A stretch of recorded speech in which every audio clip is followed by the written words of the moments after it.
A&E as a career for medical students, making sure that we encourage people to work in A&E as nurses, and also better supporting other staff who can help prevent people from going to A&E in the first place. Next, and a Bedfordshire mother's angry after a local council claims her children aren't allowed to play in the woods. Sharnbrook Parish Council told Sarah Morgan's youngsters they couldn't use the small wooded area near to Yelno Lane because it may have an adverse effect on the wildlife. And there'll be more from Sarah later on in the programme here on BBC Three Counties. Now, a 45-year-old man from Welwyn Garden City has been arrested in connection with a robbery at Ladbrokes in Colgreen Lane. Ben Nye has the details. Police were called to the bookmakers shortly before 5 o'clock on Friday afternoon, following reports of a burglary and a suspect package. A 100-metre cordon was put in place around the premises as a precaution. Army experts attended to assess the package and 2 controlled explosions took place. The cordon was lifted around 9:30 in the evening after confirmation the package wasn't suspicious. A man is currently in police custody for questioning.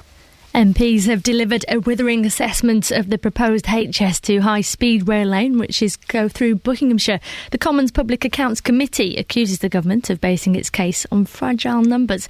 The chair of the committee, the Labour MP Margaret Hodge, says the money could be better used for short-term schemes instead. Even under the government's plans, the first spade won't go into the soil until about 2019-2020. That's too far down the line, and there are plenty of off-the-shelf, very sensible investment projects, including rail projects, which could get the economy going now, get the jobs now, and get the growth now. Finally, tennis, and the women's world number 1 Serena Williams has retained her American Open title. She beat Victoria Azarenka in 3 sets to claim her 17th Grand Slam singles title. Weather then, it is cloudy this morning with the possibility of rain later on. Temperatures 19 It's supposed to last 3 minutes, Serena. It is 3 minutes. It's 3 minutes 14 now. Please. You were late. Anyway, do you know what? You can get the latest news and sport online. Where at? bbc.co.uk/3counties. Come on. I've not been on air for the last 2 days. I've got a lot to say. Thank you, Serena. Serena Farrad in the news for us this week. She turned up on time today. Good for her. Morning, this is Iain Lee, BBC Three Counties Radio. It's Monday already. Did you have a good weekend? Mine was so-so. It's one of those weekends when you think, I can't wait to get back to work. That kind of sums it up, really. Lots coming up on the show this morning, including a national charity believes there is a shortage of foster children in the east of England. Action for Children says this area needs at least 700 more people who are prepared to look after someone young. Well, would you be a foster carer? A survey has revealed that most people don't like their partner's feet. I've got a thing for feet, although my feet have got a strange lump in them. They've got a big, strange, sort of red lump on the top, and every sort of couple of years my wife goes, "Oh, what's that horrible thing on your feet?" That's my feet. Well, today we're sending Justin Dealey out, yes, he's back, to find out what parts of the body the people of Beds, Hearts and Bucks find most sexy. And it was the battle of the big TV shows at the weekend. Strictly or X Factor, which do you prefer? Facebook.com/BBC3CR. You can send me a text, 81333. Start your text 3CR. Or the best way to get in touch, of course, is on the telephone. 08459 455 555. Across Beds, Hearts and Bucks. This is BBC Three Counties Radio. Have you got what it takes to be a foster carer? There's a shortage of foster carers in the east of England. That's according to the charity Action for Children. They say this area needs at least 700 more people who are prepared to look after someone young. Recently, it's become more difficult to become a foster parent because of the amount of administration and paperwork involved. Well, I'm joined now by Darren Johnson from Action for Children. Morning, Darren. What does this... Darren, are you there? Darren, hello. We've lost Darren. We will rush to get Darren back immediately. Are you there? Hello, Darren. Hiya. I do apologise. I think we had... it's Monday. We don't expect everything to work on a Monday morning, for goodness sakes. This shortage, 700 people required to look after someone young in the east of England. What does this shortage mean for children? Well, I mean, across the UK we have 91,000 Darren, I tell you what, it's not a great line. We'll play a song and we'll come back to you in a second because this is important and we want to hear what you've got to say. It's Monday morning. We're just kind of stretching our arms a bit. Don't worry. Here's Dusty Springfield.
Dusty.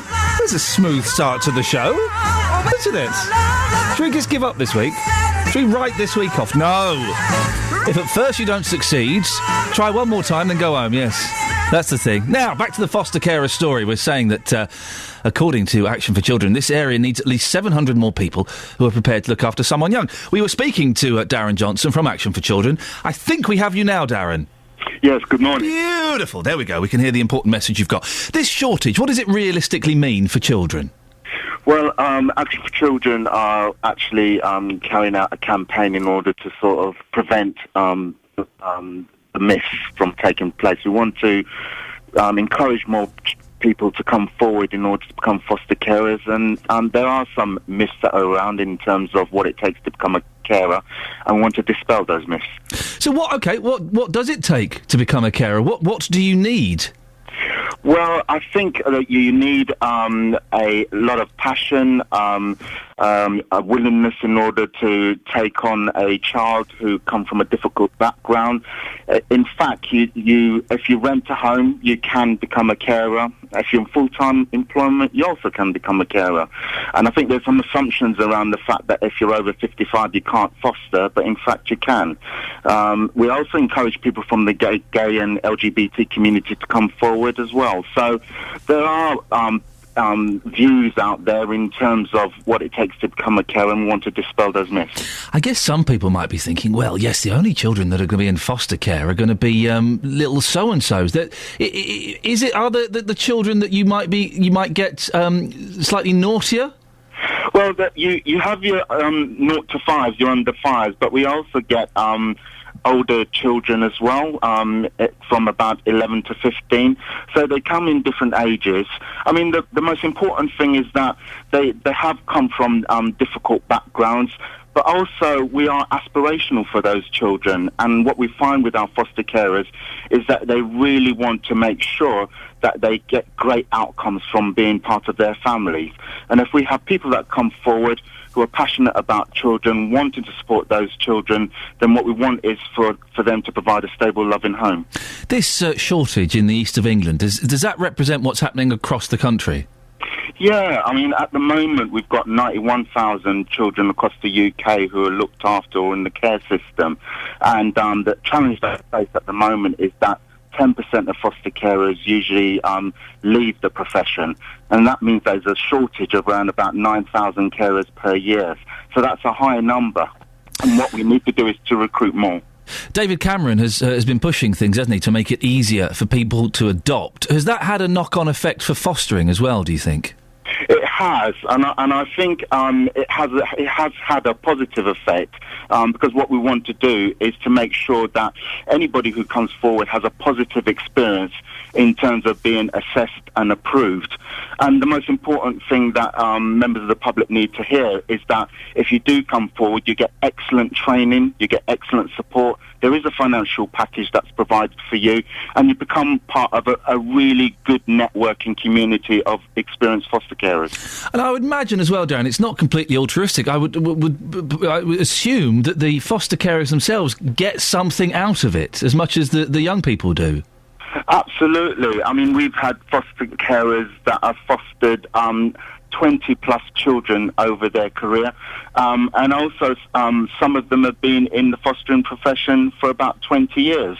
So it is a worthwhile profession. It is very excellent situation when you and your family open the doors up to a child and see them grow and develop and become somebody who's confident. And Darren, if people listening to this thinking, oh, do you know what, I might be up for this, where do they go? Where do they go and find out and find out if it's for them? Well, if you go on the website, www.actionforchildren.org.uk, there's a telephone number there. You can contact our professionals who will talk you through the process and ask any questions you want in terms of what it takes to become a carer. Also, we have support groups in the south of England that you can drop in and meet other people in order to talk about the work. Darren, thank you very much for your time. I'm glad we finally managed to get you on a decent line, because it was definitely a message worth hearing. Darren Johnson from Action for Children. The question this morning is, would you foster a child? It's something we hear sort of every 4 months or so. I've certainly done it a couple of times in the year that I've been here. A various charity or an organisation or a council comes out and says, well, we haven't got enough foster carers. We need more foster... You quite often see the adverts on the back of buses. No, not just for me, although I was following my face for about 20 minutes at the weekend. But for foster carers, would you do it? Do you think you could do it? Have you done it? I know we've got a lot of the foster carers or people who have been fostered listening to this show. Keen to hear your stories on this morning. You can give me a call, 08459 455 555. What I thought was interesting... what Darren was saying there is that he was calling it a profession. A profession. I would have used the term vocation more, or a way of life, but he's calling it a profession. Is that how you would view it? Did you try it? You had one kid come and live with you and you thought, stuff that, I'm not putting up with that again. A little so-and-so set fire to the spare bedroom. I'm sure that's an extreme example. Keen to get your stories. It's something I know very, very little about on a personal level, having never done it, and I don't know anybody that's been fostered. 08459 455 555. Let's have your stories about foster care this morning. Right, it's coming up to 6:15 on BBC Three Counties Radio. Let's get the travel now with David Harris. Travel news for beds, cards and bugs. BBC Three Counties Radio. Good morning. Well, roads are looking quite well at the moment. The A414 traffic's coping well around the Park Street roundabout. A421 eastbound's looking good as well around the Total roundabout. On the M25, there's a lane closed due to a broken down vehicle that's heading clockwise between junction 24 for Potters Bar and junction 25, the A10 at Enfield in the roadworks area. We'll keep an eye on that one for you. Public transport's running without delays. Your next update is in 15 minutes. Thank you very much. 6:15. It's Monday, the 9th of September. I'm Iain Lee, and these are your headlines on BBC Three Counties Radio. 700 people are needed to look after youngsters across the 3 counties. A Bedfordshire care home worker has escaped a prison sentence despite being found guilty of neglect. And in sport, the women's world #1, Serena Williams, has retained her US Open title. Coming up, a Bedfordshire care home worker has escaped a prison sentence despite being found guilty of neglect. Hear more before 6:30. BBC Three Counties Radio.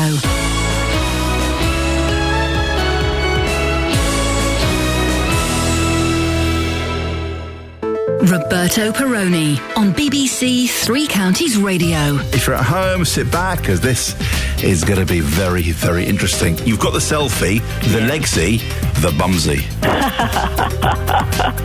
You're going to start that trend. Roberto Perrone. We seem to be heading headlong into war again. We're very keen to stop this from happening. We don't know where this might lead. The lie that took us into the Iraq War could become a shocking truth in this one. Roberto Perrone. Weekdays from 3 on BBC Three Counties Radio. Morning, this is Iain Lee, BBC Three Counties Radio, 08459 455 555. If we did an album of the week, which we don't because it's a rubbish idea, but if we did, the album of the week this week, Kelly, would be Meet Glenn Campbell. Oh, yeah. Yeah, I dug this out. I have not stopped playing it. It's not even a very long album, it's about 35 minutes long. I have not stopped playing Meet Glenn Campbell in my car, just on a loop. What is it, like his greatest hits or something? No, that would be Glenn Campbell's greatest hits. This is called Meet Glenn Campbell. So what is it, his first few hits? No, that would be called Glenn Campbell's first few hits, or Glenn Campbell, indeed, the early years. This is Meet Glenn Campbell. So what is it? It's his songs about meat. It's not. It's from about 10 years ago. No, it's not. It's from about 6 years ago. And it's an album of cover versions that he recorded. It was designed to introduce him to a younger, hipper audience. That's why he's covered Travis. Are you young and hip? Yes, very, very much so indeed. Now, what I want you to do, there are 10 tracks on here. Mm-hmm. Every one of them is just perfect. Perfect. Okay? Mm-hmm. So I want you to pick a track between 1 and 10. You don't know what they are. Yeah. We'll play it and then we'll get your opinion on the back end, I believe they call it. 5. Okay, I'm glad you didn't pick 8. 1, 2, 3, 4, 5. Oh, yes! You picked... This is... Okay, right. Hang on a second. Right. What was track 8, by the way? It's called Jesus. Now, track 5... It's all about Jesus. Track 5, this is... Okay, have a listen to this. This is going to change your life. Are you ready? Yeah. Okay, so introduce it. This is... track 5 from Meet Glenn Campbell's album about meat.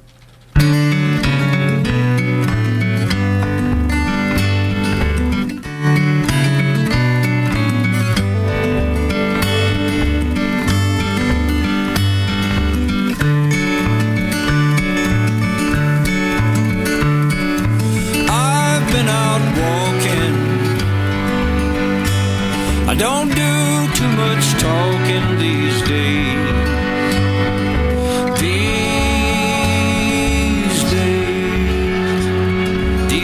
I seem to think a lot about the things that I forgot to do. And all the times I had the chance to.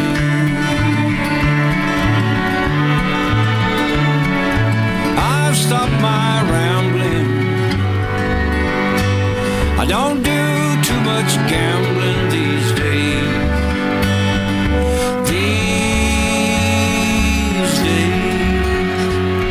These days I seem to think about how all the changes came about my way. And I wonder if I'll see another high.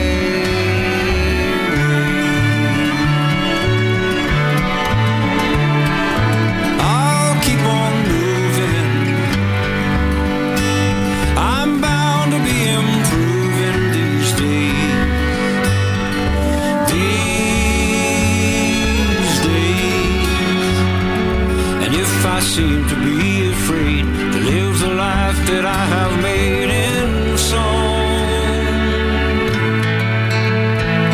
It's just that I've been healing so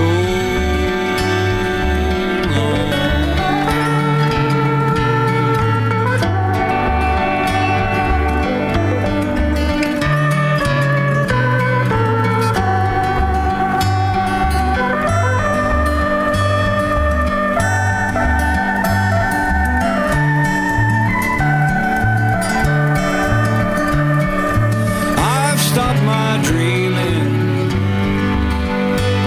I don't do too much dreaming these days.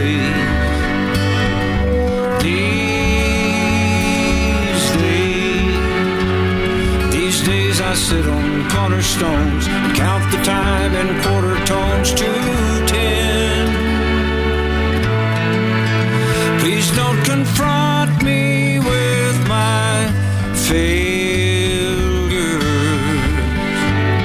I've not forgotten them.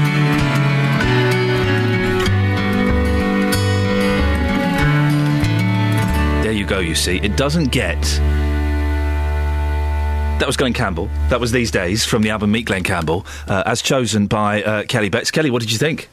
Yeah, it's alright.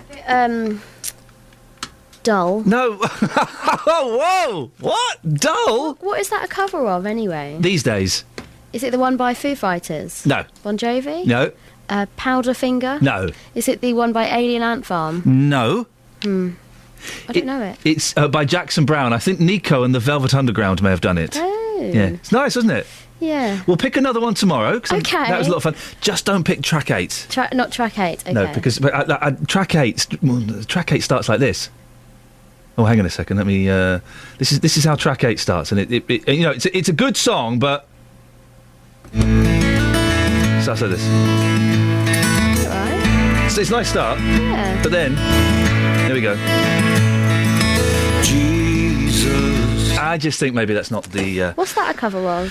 Thank you very much indeed, Kelly Betts. 08459 455 555 is the telephone number if you want to give us a call. It's a cracking album. We'll play more songs from that later in the week. I know it's an old record, but man alive, this weekend it's really done what was needed. Now, on to slightly more serious issues. A Bedfordshire care home worker has escaped a prison sentence despite being found guilty of neglect. Jackie Ndoro from Luton was filmed asleep at the Limes in Henlow whilst an elderly man lay helpless on the floor. A judge at Luton Crown Court imposed a 4-month prison sentence, suspended for 12 months. Well, following this story is our reporter Lorna Hankin. Lorna's here to tell us more. Remind us of the background to this case, Lorna. Well, during the trial last month, Luton Crown Court heard that 86-year-old Albert Ritchies, who suffered from dementia, had been left lying on the ground of the Limes care home in Henlow for an hour after he collapsed. Now, Albert was an elderly, frail man and was unable to take care of himself. One night he collapsed on the floor, but Jackie Ndoro, a level 3 highly qualified care worker, failed to help him. Now, the court heard how she and a colleague stood around Mr. Ritchies as he lay there helpless. She didn't check if he was all right and was in no rush to bring a nearby wheelchair to his aid.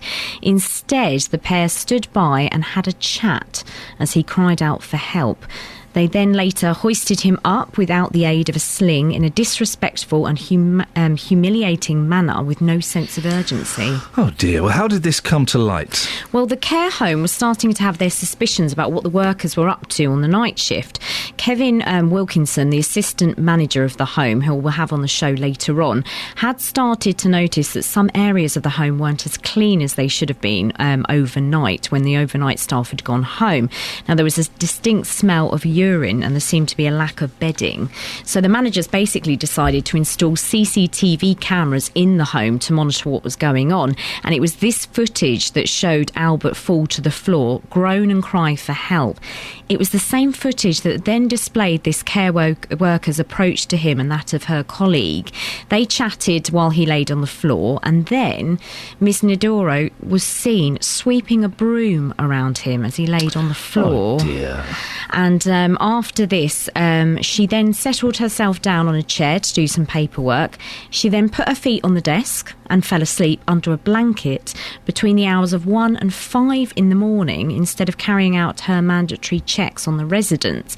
Now, after watching this footage, the assistant manager interviewed her, where she told him she'd only been resting her eyes. Yeah, resting her eyes for 4 hours. Yeah, nice one, Mrs. Ndoro. And both women were dismissed for gross misconduct and reported to the police. Miss Ndoro's fellow colleague failed to answer bail and is now wanted by police. My mum's in a care home, and these things really annoy me. These people in these places are vulnerable and are completely dependent on the care they get. And to have some muppet like Ms. Ndoro sweeping around him. How rude. What happened in court on Friday? Well, the judge said that the behaviour shown on the CCTV footage was appalling. She said that the Miss Nadoro's lack of compassion and concern for this gentleman was shocking and distressing. She added that Albert Rich's daughter, whose father has since died since this happened, had been left with a lasting image of her father lying on the floor and crying out for help.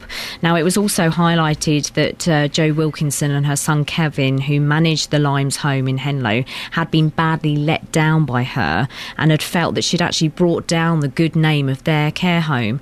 Now, the judge said that Miss Nadoro was saved a prison sentence because with this case, unlike many of its kind recently, and there has been quite a few, that there was no physical abuse carried out. She was given a sentence of 4 months imprisonment, suspended for 12 months, and the conditions were that she carries out a 6-month supervision order and 150 hours of unpaid work. Within the 12 months, she must cooperate accordingly with her probation officer or she will be sent to prison to complete her sentence. And it's worth noting she's also been automatically barred from working with vulnerable adults in the future. I don't think that's good enough. I'd have locked her up. It's not physical abuse, it's mental abuse. Lorna, thank you very much indeed. Well, later on in the show, we'll have the assistant manager of the Limes care home in Henlow in the studio later on in the programme, who certainly when he got suspicious pulled out all the stops to see exactly what was going on. It's one of these things. The people in care homes, whether they're elderly or they are suffering from some physical condition, they are there because they are vulnerable and they need assistance. And to have some stupid woman just chat with her mate while there's an old fella lying on the floor in agony, and then to sweep around him, that gets me very, very... I'd have locked her up for as long as I possibly could have done. 08459 455 555 is the telephone number. This is Iain Lee on BBC Three Counties Radio.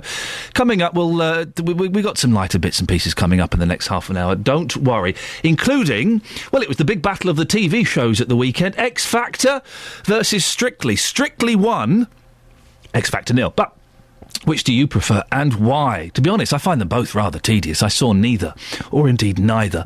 And also, a survey is out which shows that most people find their partner's feet unattractive. Well, we've sent Justin Dealey out. I know, perhaps not the best person to deal with this, to find out what the people of Beds, Hearts and Bucks think. Butts, there's a Freudian slip if ever there was one, huh?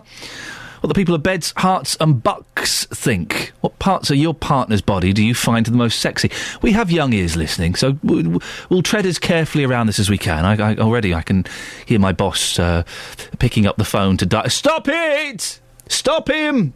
Don't worry, I think I know what the limit is. 08459 455 555 if you want to take part, or you can send me a text 81333. Start your text 3CR. Well, he's back from holiday. Let's no doubt find out what he got up to. Mr. Adam Glynn. Travel news for beds, cards and bugs. BBC Three Counties Radio. Morning, Ian. Yep, I was on holiday. It was very nice, and now I'm back again. And it sounds like your voice broke, Adam. Ever so slightly. Well done, you. Congratulations. I'm all grown up now. Good lad. Well done. Away you go. M25 clockwise. There's a lane closed, a broken down vehicle between Potters Bar and Enfield. So you come through the roadworks going toward Enfield on that clockwise side. Looking at the cameras, it's slow, but it's not too bad. So it's not worse, really, than the average morning. But nevertheless, it's going to cause a bit of disruption for a while until they get it moved out of the way. If you're heading into London, the A1 in Mill Hill is already looking slow southbound from Apex Corner toward Mill Hill Circus. Everything looking pretty good, though, on the rest of the major routes through the three counties. We've got no trouble on the M1 this morning. The A1M is looking fine, and the M40 is a nice clear run past High Wycombe. On the trains, disruption for First Capital Connect from Bedford through to Brighton. This is after an incident around East Croydon. Tickets are being taken on other services once you get down that far, but it means that journeys through East Croydon could be delayed by as much as an hour, and as of right now, all of the lines are blocked at East Croydon Station. Adam Glynn, BBC Three Counties Radio. Thank you, Adam. It's 6:30. Let's get the news and sport now with Serena Farrow. Across beds, hearts and bugs. This is BBC Three Counties Radio.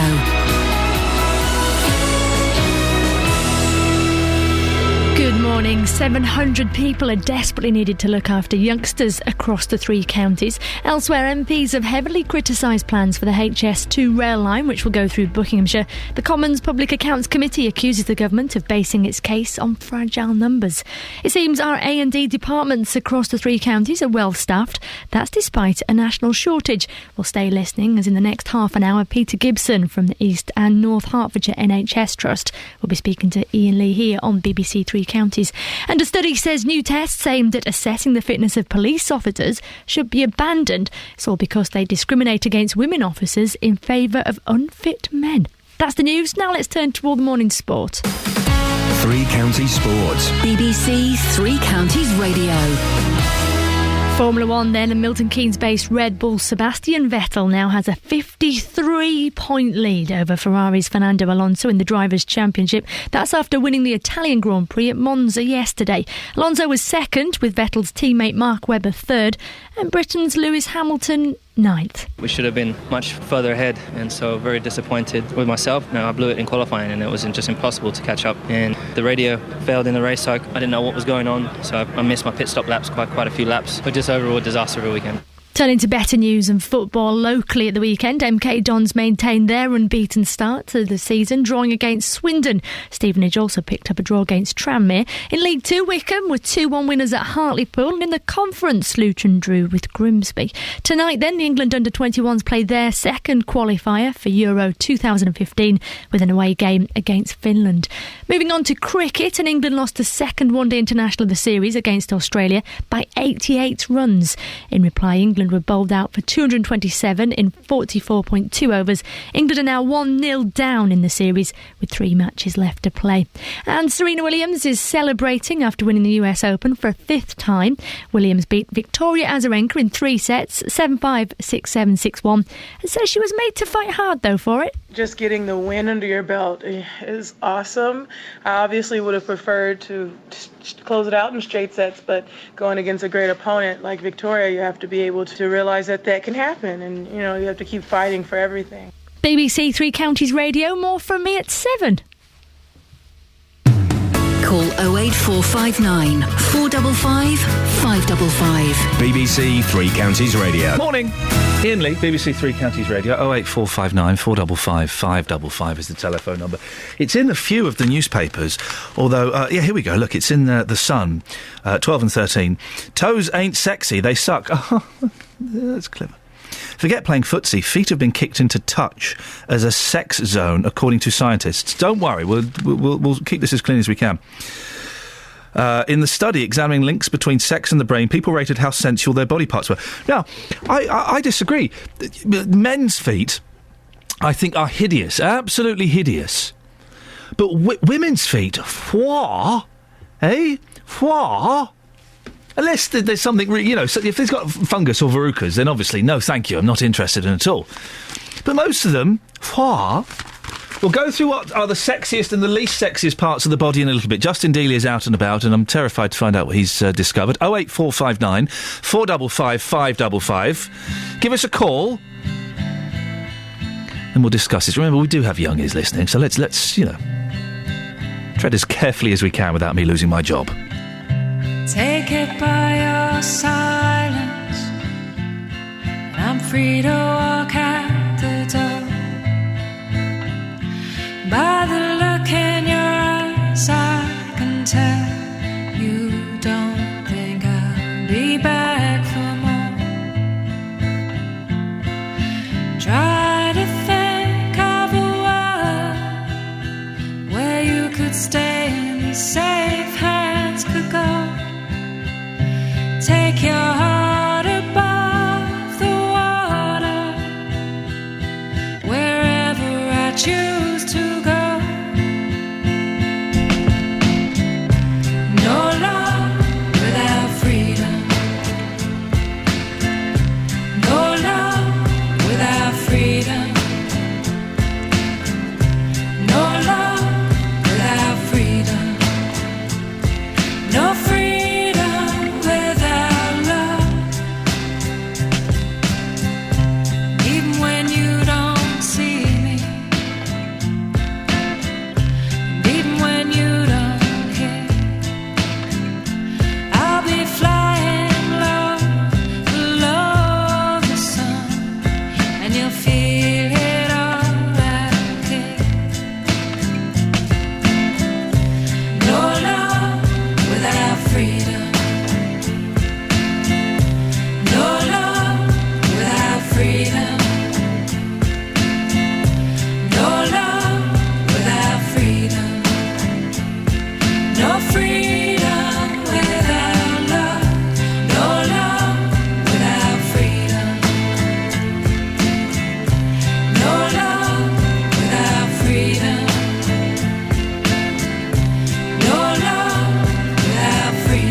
That's the new one from Dido.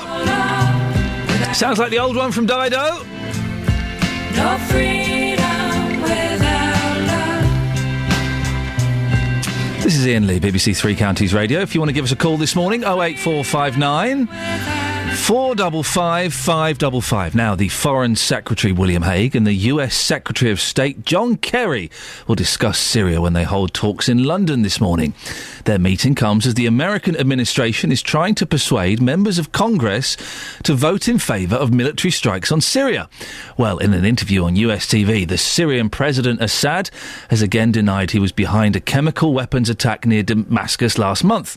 Chris Nynham from the Stop the War Coalition says Mr Kerry isn't welcome. We don't see why John Kerry's coming over here to have discussions with William Hague. I suppose one of our messages is no means no. The British people are overwhelmingly against any attack on Syria. The British Parliament has clearly stated that there should be no British participation in any attack on Syria. And so we fail to see what John Kerry and William Hague have to discuss. Well, I'm joined now by Middle East commentator and former Times journalist Hazir Temourian. Good morning, Hazir. Very good morning to you. What do you think is needed to weaken the Assad regime? Well, this is now the stated policy of the American government. I have not heard the European allies to say that is their aim. The Europeans, including Chancellor Merkel of Germany, for the first time, who has joined the chorus, are saying something must be done to tell the world that the use of chemical weapons, primarily a weapon of terror, which produces more refugees than actually kills, must not go unpunished and must not become routine.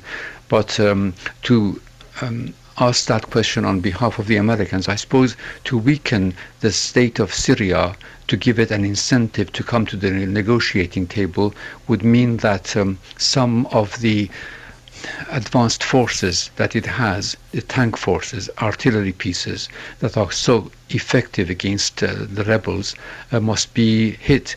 There is no other interpretation one can put on top of it.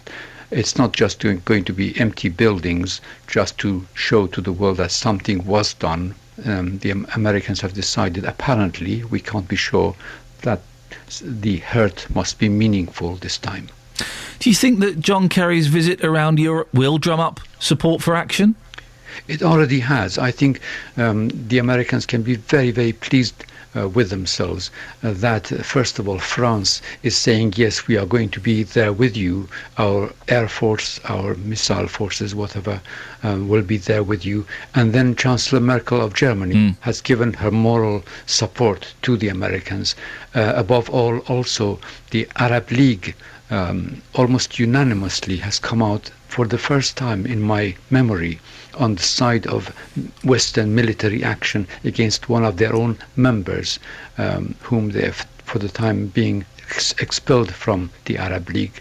But nevertheless, they have not done that. Even in the case of Colonel Gaddafi, who was almost universally hated by the other Arab leaders, they just could not bring themselves to ask the Americans and, well, in that case, mainly the British and the French, to take military action. This time they have, apart from Lebanon, which is controlled indirectly by the Iranians and the Syrians anyway, and little Jordan, who feels so vulnerable she cannot say so. Do you think President Obama can get support for military action from Capitol Hill? We see the administration being very, very nervous. I think it could be surprised by vehement disagreement inside Congress. I cannot tell you that. All I can say that is that a BBC poll jointly drawn with an American broadcasting company, ABC News, says that the majority of those congressmen and senators who have made up their mind, they are still opposed to it, but a large number also are undecided at the moment. So, to some extent, Mr. Kerry being here with Mr. Hague is good for Mr. Kerry, because he can show to the American people that Britain is not completely out of the picture. Hazir Temourian, Middle East commentator, thank you very much indeed. Call 08459 455 555. BBC Three Counties Radio. Should we have a quick look at the newspapers? We're trying to get hold of Justin Dealey, but it would appear on his first day back, he has gone AWOL. Absent without. Naughty, naughty Dealey. If anyone's a friend, I suggest you befriend Justin Dealey on Facebook. He'll have any old sucker. I said sucker. Because he has posted the most inappropriate picture last week. It's him. Imagine a nude Justin Dealey holding, at least I hope he's holding, a fluffy poodle. I know, it's terrifying. Absolutely terrifying. What on earth is that picture all about, Dealey? Put me on phone, can you? Just careful there. Dealey! What's he doing? Hello, Ian, you all right? Yeah, I'm fine. What, you all right? Hello? What on earth is going on? What do you mean, what's going on? You've thrown me on air at short notice again. I've come back. Yes, you're on. No, you're not. Yes, you are. No, you're not. Hang on a second. It's your job is to be on standby for when your master calls. 3 times in 20 minutes, for goodness sake. I am your... What is... Listen, we'll do the body parts a bit later on. We haven't got time now because you've been messing around so much. But on the subject of body parts... Yeah. What is this picture of you on Facebook, nude, holding a little fluffy poodle? Well, it was just hot last week, so I thought that I would, take my top off and go in the back garden and chill out with Bailey, the Bichon Poo. At what point did you think, me and Bailey are getting on so well here, Bailey, shall we take a selfie of ourselves and then post it on Facebook like the deviants we are? Listen, I've said this a few times in the last week or so. Dogs these days, they are getting more arrogant than ever before. They love these selfies. They love selfie photographs more than treats these days. Fact. And what are you basing this fact on? I'm basing this fact on, well, since last week, I've seen a bit of a craze on social media for people taking photographs of themselves and their dogs selfie style. But most of those people they've got clothes on, haven't they? That's the difference. Some of them haven't. Yeah. It depends. Very, very, very disturbing. Did you have a nice week off? It was lovely, thank you. Lovely. Where did you go? Mainly the back garden. Went to Bournemouth for a day or so, and I've come back today. I'm out the front of the building now. It's raining. It's freezing cold. I don't want to be negative on a Monday, but winter is coming. You came in. It's only just autumn. You came in with a scarf. I know. Yesterday night, seriously, I was going through my jumper drawer last night. It was dreadful, but I just couldn't put the heating on. I thought, no, I cannot put the heating on. 2 days ago, I was sitting on a beach. It was 29, 30 degrees, and here I am, absolutely freezing. I just can't put the heating on. Just can't do it. Well, if you can't put the heating on, could you put the kettle on? Yes. I've got tea bags here. I'll see you in a second. That's Justin Dealey. 08459 455 555. So much was revealed from that conversation. So much that, there is literally a month's worth of phone-ins from what we just discovered about Justin Dealey. 1, he takes nude pictures of himself with a dog. 2, he's wearing a scarf today. 3, he's got a jumper drawer. He has a drawer specifically for jumpers? It's a terrifying insight into a lonely man's mind, isn't it, really? We'll be talking about body parts a little bit later on.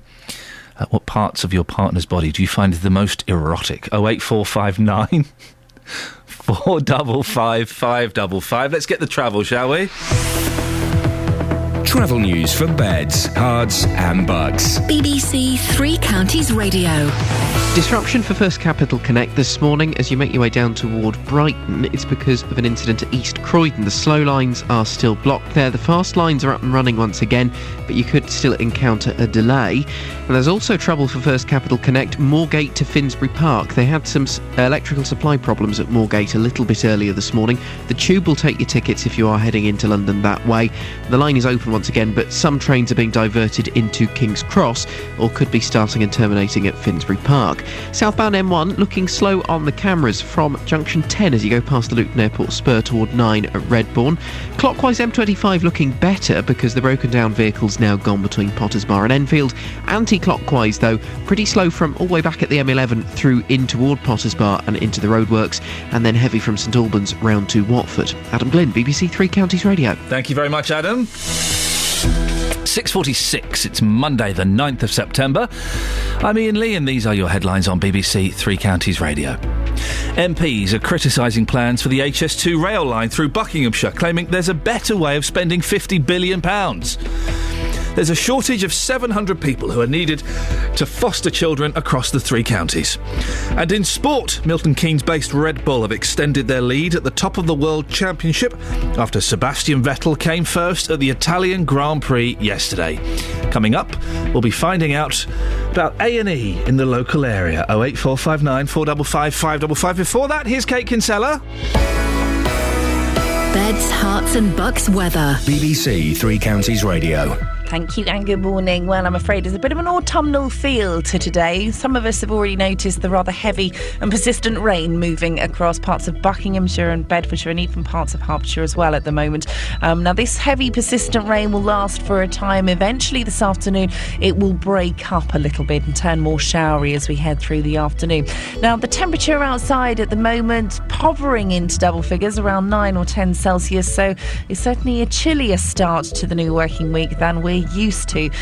Throughout this evening and overnight, actually later on this afternoon I'll start with, we're looking at a maximum temperature later of around 18, maybe even 19 Celsius for some. That's 66 degrees in Fahrenheit, so not too bad, but certainly not in the 20s. And in the cloud and the rain, it won't feel very warm at all. Now, overnight the showers continue for a time. Eventually they will move away eastwards, leaving it dry with some clear spells. The breeze picks up. It's quite a chilly breeze as well, and northerly, and the minimum temperature down into single figures. That's 8 Celsius, 46 degrees in Fahrenheit. So a brighter start tomorrow, but the cloud will thicken. We've got an area of low pressure towards the east of the country, which is dragging in some stronger winds throughout the course of tomorrow. But it looks like we'll get some maybe brighter spells tomorrow afternoon, and the temperature likely to rise to around 19 or 20 Celsius. And that's your forecast. Thank you very much. Every weekday morning from 9, the JVS Show. You just can't carry on with life. It's just awful. With the biggest opinions. It's about time somebody or an organisation has stood up and basically smelt the coffee. Well, yeah, it depends on the individual, actually. Let's pollute the planet even more. We should pollute it so much your Pinot Grigio goes rotten. And the biggest local talking points. What we really need to do is for everyone in the country to reduce their energy consumption, not increase it. The JVS Show, weekdays from 9, BBC Three Counties Radio. A survey of NHS A&E departments in England reveals average staff shortages of 10%. A 5 Live investigation shows that most of our hospitals to be close to the average, with a 14% shortfall at the Luton and Dunstable, 13% at Milton Keynes, 11% for Buckinghamshire, and 10% in Bedford. Well, West Herts is below the average at 8%, but the best figures are for the East and North Hertfordshire NHS Trust, which must be fully staffed as it's registered at 0%. Well, Peter Gibson is from the East and North Hertfordshire NHS Trust. Good morning, Peter. Good morning. 0%. It would seem that East and North Hertfordshire NHS Trust is bucking the national trend.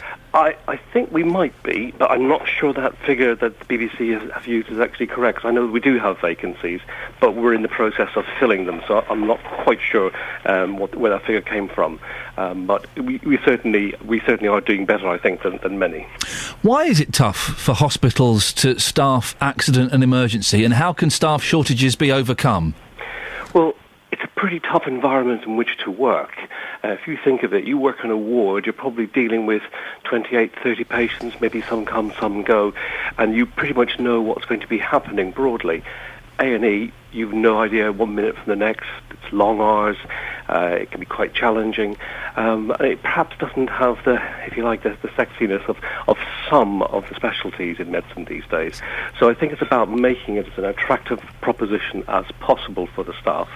And that's what we're doing, of course. We're in the process, halfway through, building our new emergency department at the list. So we've got another year to go. It's not finished, but that, we think, will make a big, big difference as somewhere people will want to come to work. I imagine that something that adds pressure to the A&E department is people going there when they don't need to.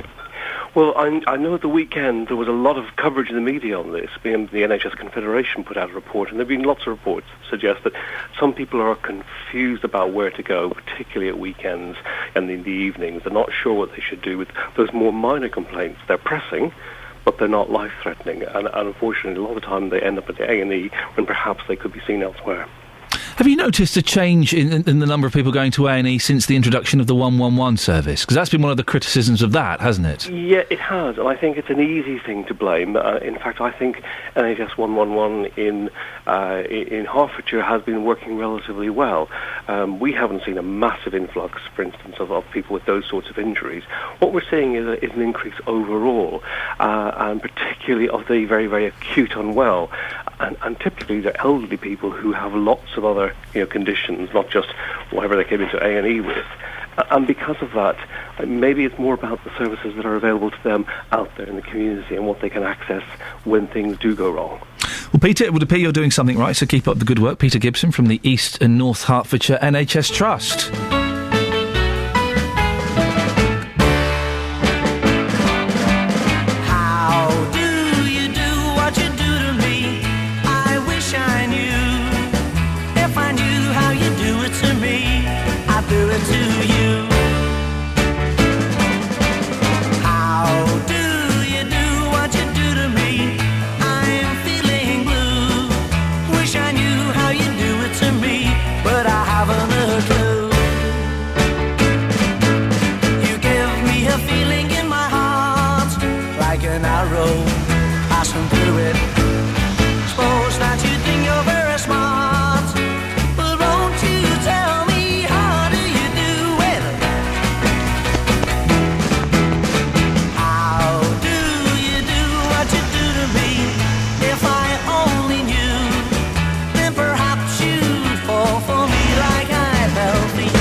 Well, there we go. How do you do it? How do you do it, dear listener? We're talking about erotic parts of the body because feet are the least sexy part of the body, according to a new survey. They were the lowest ranked of all 41 body parts in terms of sexual attractiveness. They ranked worse than kneecaps? How could anybody find kneecaps erotic? Well, every part of our reporter, Justin Daly, is attractive. He joins me now. Good morning, Justin. You don't like a kneecap? I don't. Why not? Why don't you like a kneecap? They're lovely. No, a kneecap is the back of the knees. Oh, yes. Yeah. Very, very sensual part bearing in mind we have young ears listening, Justin. So let's keep this clean. But let's have your top. Your top two body parts. Top two body parts would be the back of the knees. Actually, that's one, and the second one would be the neck. Very, very sensual parts of the body. I like the top of the back. So, I don't know why that's funny. Hairy or not? Sorry? A bit of hair there? Shut up. I like, although my back is getting very hairy. Oh, lovely. Very hairy. When your hairdresser says, do you want me to shave the top of your back? You know you're in trouble. I like a nice back. Yeah. I also like a slightly wonky eye. Really? Yeah, I do. I do. You find that quite endearing, do you? I find a slightly wonky eye or a big Barbara Streisand nose. Fantastic. Not both. That's too much. Yeah, that really, just one. Just one of those things I think is absolutely wonderful. What an insight into your life this morning. I'm slightly scared now. You've been out talking to people this morning, Justin. What have they had to say? Yeah, I've been off for a week and I've come back and you've said, Justin, go out in the pouring rain and ask people what their favourite body part is. But Iain, I've done it for you. We've got some interesting answers, especially Philip at the end, who just can't control himself. Oh. Take a quick listen to this. Oh, dear. Legs, I think.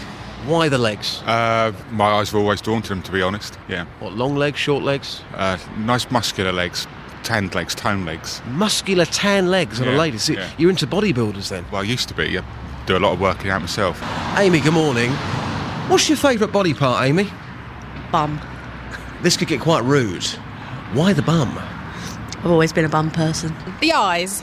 The eyes? The eyes, yeah. You're a clean lady, aren't you? Yeah. Thank you very much. Sir, do you like men, do you like women, or maybe a bit of both? What's your favourite body part? The breasts. I think we can just about get away with that one. Feet have been named as a major turn-off. Would you go along with that? Yes, I would. What's wrong with feet? They're smelly. Sylvia, how are you today? Good weekend? Hi. Yes, thanks. Lovely stuff. Sylvia, this is a genuine question, OK? Ian Lee wants to know this morning, what's your favourite body part? My what? Your favourite body part. On a man, maybe. On a man? Do you like men? Well, yeah. Okay. I'm not... What's your favourite body part on a man? I presume the legs. The legs? Yeah. All about my chest, though. Look at that. And feet have been named as a major turn-off. What is it about feet that you don't like, Sylvia? I don't like feet at all. Why not? I think they're ugly.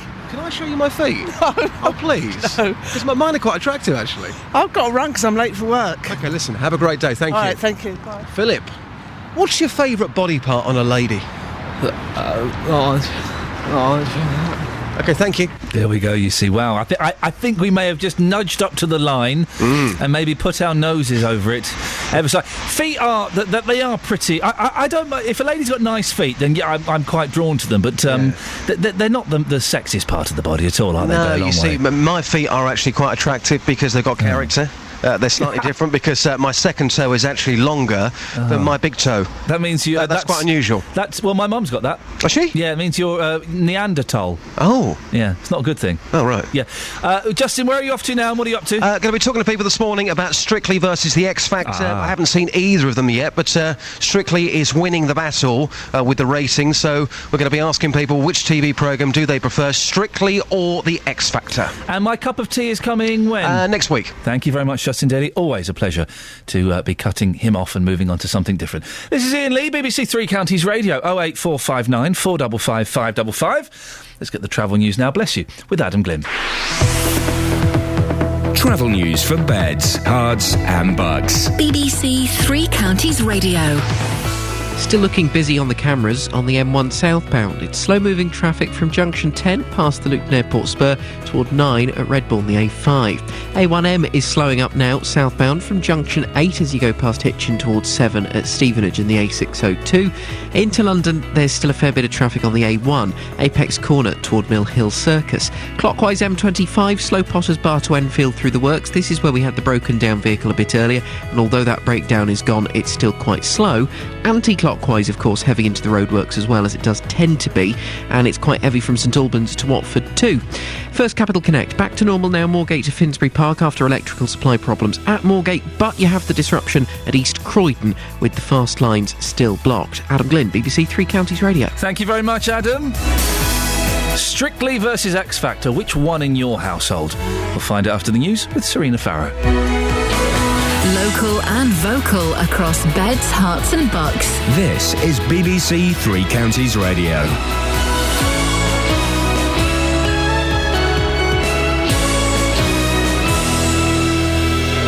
It's 7 o'clock, I'm Serena Farrow. The headlines: MPs slate HS2 through the Chilterns, staff shortages at A&D across three counties, and discrimination in police forces. BBC Three Counties Radio. MPs are criticising plans for the HS2 rail line through Buckinghamshire, claiming there's a better way of spending £50 billion. A highly critical report by the Public Accounts Committee says the Department for Transport is yet to demonstrate that this is the best way to spend money on rail investment. Well, the chair of the committee, Margaret Hodge, says there are more worthwhile schemes. Even under the government's plans, the first spade won't go into the soil until about 2019. That's too far down the line, and there are plenty of off-the-shelf, very sensible investment projects, including rail projects, which could get the economy going now, get the jobs now, and get the growth now. Next, and it seems our A&D departments across the three counties are well staffed. That's despite a national shortage. Peter Gibson from the East and North Hertfordshire NHS Trust says there are still vacancies locally. He says they're constantly looking to fill positions as it's a tough environment in which to work. You work on a ward, you're probably dealing with 28, 30 patients, maybe some come, some go, and you pretty much know what's going to be happening broadly. A&E, you've no idea 1 minute from the next. It's long hours. It can be quite challenging.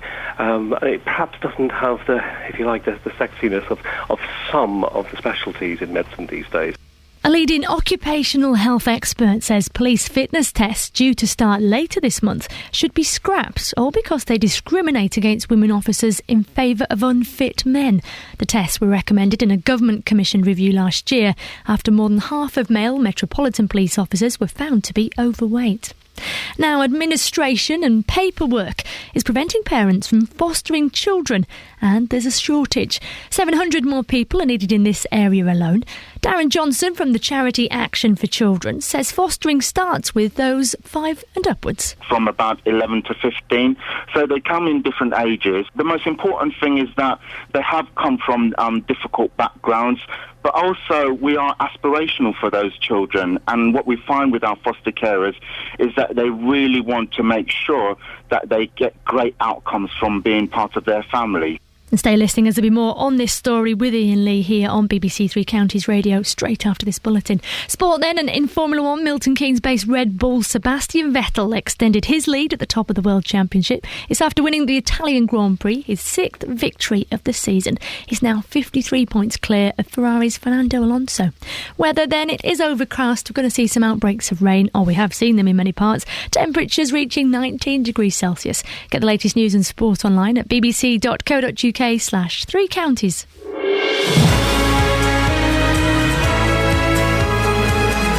Thank you, Serena. Oh, it has been raining. It was raining on the way in, and do you know what? I love it. I love it. Dark in the mornings, dark in the nights, cold and wet in the day. It's Britain. That's what we want. You don't want sunshine. You don't know what to do with yourselves in the sunshine. You want it to be cold and grey, and then you can have a little moan. That's what we like to do. Lots coming up between now and 8 o'clock, including a national charity believes there is a shortage of foster children in the east of England. Action for Children says this area needs at least 700 more people who are prepared to look after someone young. Well, would you be a foster carer?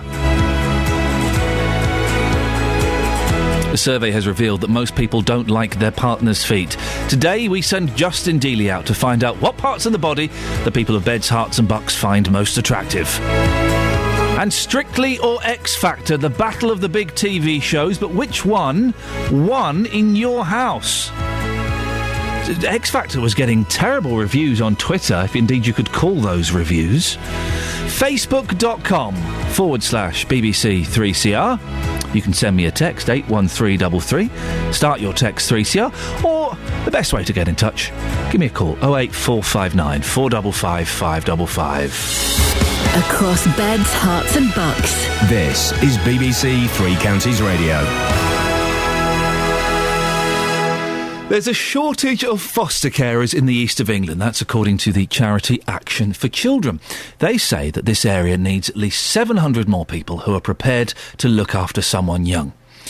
Recently, it's become more difficult to become a foster parent because of the amount of administration and paperwork involved. Well, Sheila is from High Wycombe, has been fostering for about 12 years. Good morning, Sheila. Good morning. What made you want to become a foster carer? Well, I'd worked in education all my life. And when I retired, I just always had the idea that I would go in for foster caring because I have obviously skills and expertise with children, and I wanted to continue my involvement with children. What skills are required for somebody who wants to become a foster carer? I think patience, ability to listen. If you're working with younger ones, especially, I think you have to have lots of energy, an interest in all things around you, lots of skills, really. Just the normal skills that you would have if you had children of your own, I think. And Sheila, you've been doing this for about 12 years. How many kids have you looked after? I would think about 50. Some for 2 or 3 days, some for much longer. And what ages are we talking about? I have mainly fostered teenagers, anything from about 10 upwards. Yeah. But I have taken little children just for a short period over the weekend when there was a crisis.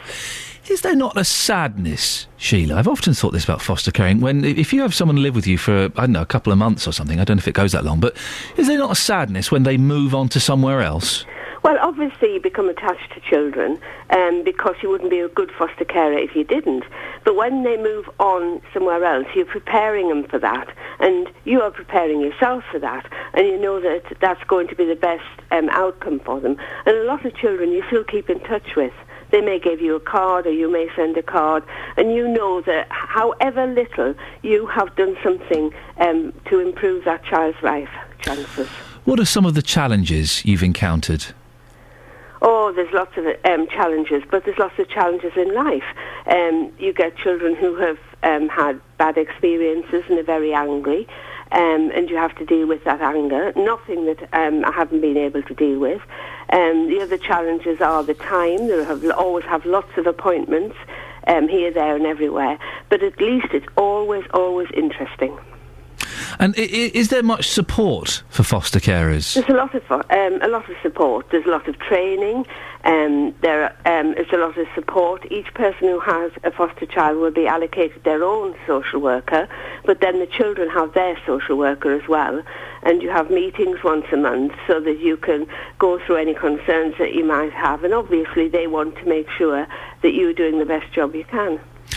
The big shortage of foster carers, it seems to have been that way for quite a long time. Does that surprise you?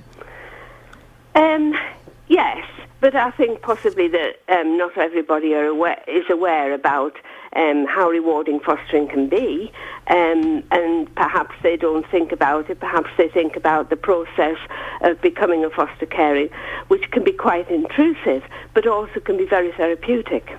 Well, you mentioned the rewards there. What have you personally got out of it? Out of fostering? Yeah. I suppose it gives me something to do, a reason to get up in the morning. I have had lots of children, lots of interest. I go out and pursue their interests. I also involve them in my interests, so that it really makes me motivated to go out and do things that possibly I may not have done. Also, obviously, my children are grown up and have families of their own, and I have grandchildren, and they've always really enjoyed me having foster children, and the foster children, vice versa, have enjoyed contact with my grandchildren. Now listen, we're all human beings, and sometimes we don't get on with human beings. Have you ever had someone come and stay with you that you didn't like? No, I've never had anybody I didn't like. I have now and again had clash of personalities, but only for a short while, and you've got to really look at all the information you have about the child, look in the backgrounds, understand where they're coming from, and that usually helps. And is there lots of paperwork and administration involved? Because I'd imagine that some people that would put some people off. There is paperwork and there is administration, and quite rightly, because obviously we're looking after other people's children, and it's a terrific responsibility, and the department obviously has to make sure that you're doing the best job that you possibly can. But if you get into a routine, it is not a burden, and also it's also, I suppose, a way of covering your back, so that if there was anything down the line where somebody wanted to find out about an incident or something that had happened, you've always got paperwork to back you up. So Sheila, what would your message be to anybody out there who's kind of thinking that they might be interested in fostering but they're not sure? Well, I think they ought to ring up, find out about it, and really go for it. There's excellent training. And the training not only continues from when you first come into fostering, when you do the Choosing to Foster programme, which I'm involved in, but also there's ongoing training all your way through your fostering career, and a lot of the skills that you get and a lot of the qualifications you can get are transferable. So it may be a time in your life when you can do fostering, but you maybe can't go into another job, but the training that you will get from fostering will then be useful for other areas. Sheila, I appreciate your time this morning. Thank you. Sheila Doig, a foster carer from High Wycombe. Keen to get your stories on this, whether you've done it or you've been fostered. 08459 455 555. Email 3cr@bbc.co.uk. BBC Three Counties Radio. Let's have a look at the front pages of the newspaper, shall we? Look, there's a picture of this lady. Well, who's that? Big-bosomed lady with a baby. Kate Winslet! It's Kate Winslet. She's in a film and she's having a baby. Good for her. Well done. Good for her. That's the front page of the Daily Telegraph. We've saved the economy, says Osborne. Oh! Stop the clock. The economy's been saved. Fastest growth since 90s shows UK is turning the corner and the austerity argument is won. Some people say I say austerity. Some people say austerity. The economy is turning the corner, George Osborne will declare today, as he claims a decisive victory over Labour on public spending policy. The Chancellor will issue a message of optimism in a speech that marks a shift in coalition rhetoric on the economy. Here we go. Brits, see if you agree with this, dear listener. Britain is experiencing the fastest growth since the 1990s, he will say, while arguing that criticism of the coalition's austerity programme by Ed Balls, you would change your name, wouldn't you? What's your name? Balls? The shadow chance has been proven entirely wrong. Well, have you noticed that we're experiencing the fastest growth since the 90s? Have you spotted that? I'm not sure I have. Everything's getting more expensive and we've all got a little bit less money. Really? The fastest growth? The Independent. Boost for Miliband as union members back his reforms. New poll shows ordinary workers want Labour lead to go further. The Times. Miliband is told to... Oh, hang on a second. Miliband is told to take control of face defeat. Hang on a second. Let's just go back to the Independent. Boost for Miliband as union members back his reforms. The Times. Miliband is told to take control or face defeat. BBC chiefs set for showdown before MEPs, and there's a picture of David Beckham holding a child. Front page. The Guardian, there's a picture of David Beckham holding a child. Miliband vows to get tough on 0 hours jobs. Labour's crackdown comes as UK languishes near the bottom of the pay league. And Murdoch press groomed my wife, says Hune. Former cabinet member Chris Hune has attacked the Murdoch press and its role in the speed point swap scandal, which had monstrous consequences for himself, his ex-wife and their family. No, Chris. No. Stop it, Chris. Don't blame the Murdoch press.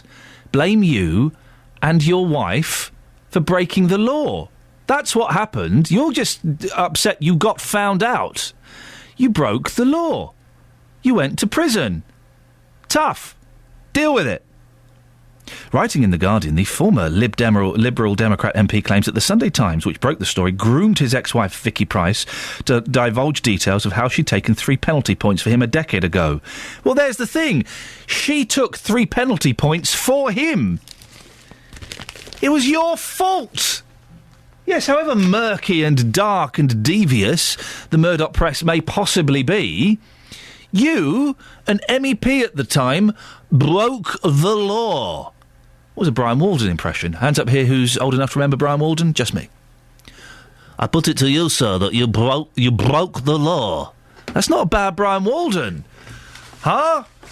That's target audience. That's your... forget your BBC introducing and all of that nonsense. Me doing Brian Walden impressions is target audience. I put it to you, sir, that you broke the law. We'll do the Daily Mail, the Express and the Sun in a little bit, but I do want to get on to Prince Andrew being held at gunpoint in Buckingham Palace. Really? Oh, there's an image, isn't it? Is it? 7:15, 08459 455 555. Let's get the latest travel news now with Adam. Travel news for beds, cards and bugs. BBC Three Counties Radio. Still some problems, I'm afraid, for First Capital Connect train services. Disruption as you make your way down toward London and onwards toward Brighton. It was after an incident at East Croydon earlier this morning. Tickets still being taken on other train providers, and it's the slow lines that are blocked at East Croydon station, meaning services are severely disrupted in that area. Taking a look at the roads then, M1 southbound, slow moving from junction 11 at the A505 down toward 9 at Redbourne. It's also busy London bound with queues after an accident earlier between Redbourne and Hemel Hempstead junctions 9 and 7.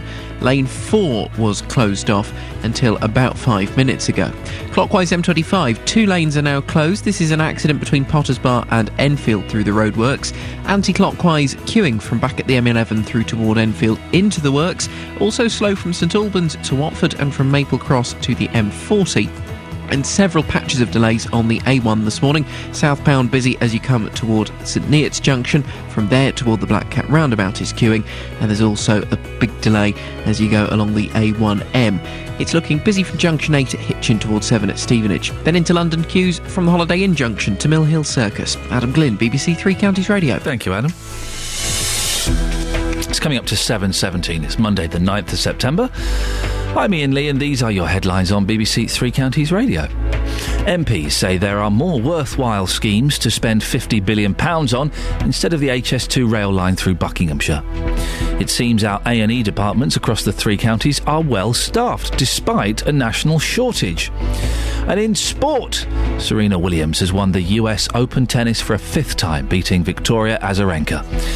Coming up, incredible story. A Bedfordshire care home worker has escaped a prison sentence despite being found guilty of neglect. We'll get the details on that after this. BBC Three Counties Radio.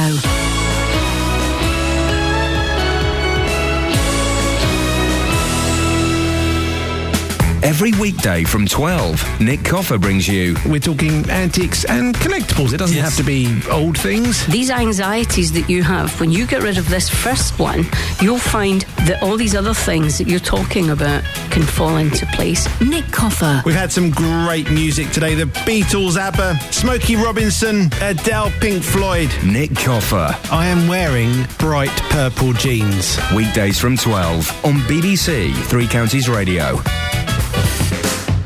Across beds, hearts and bucks. This is Iain Lee. BBC Three Counties Radio. Morning, this is Iain Lee. If you want to give us a call this morning, you can. 08459 455 555. On to an incredible story, I think.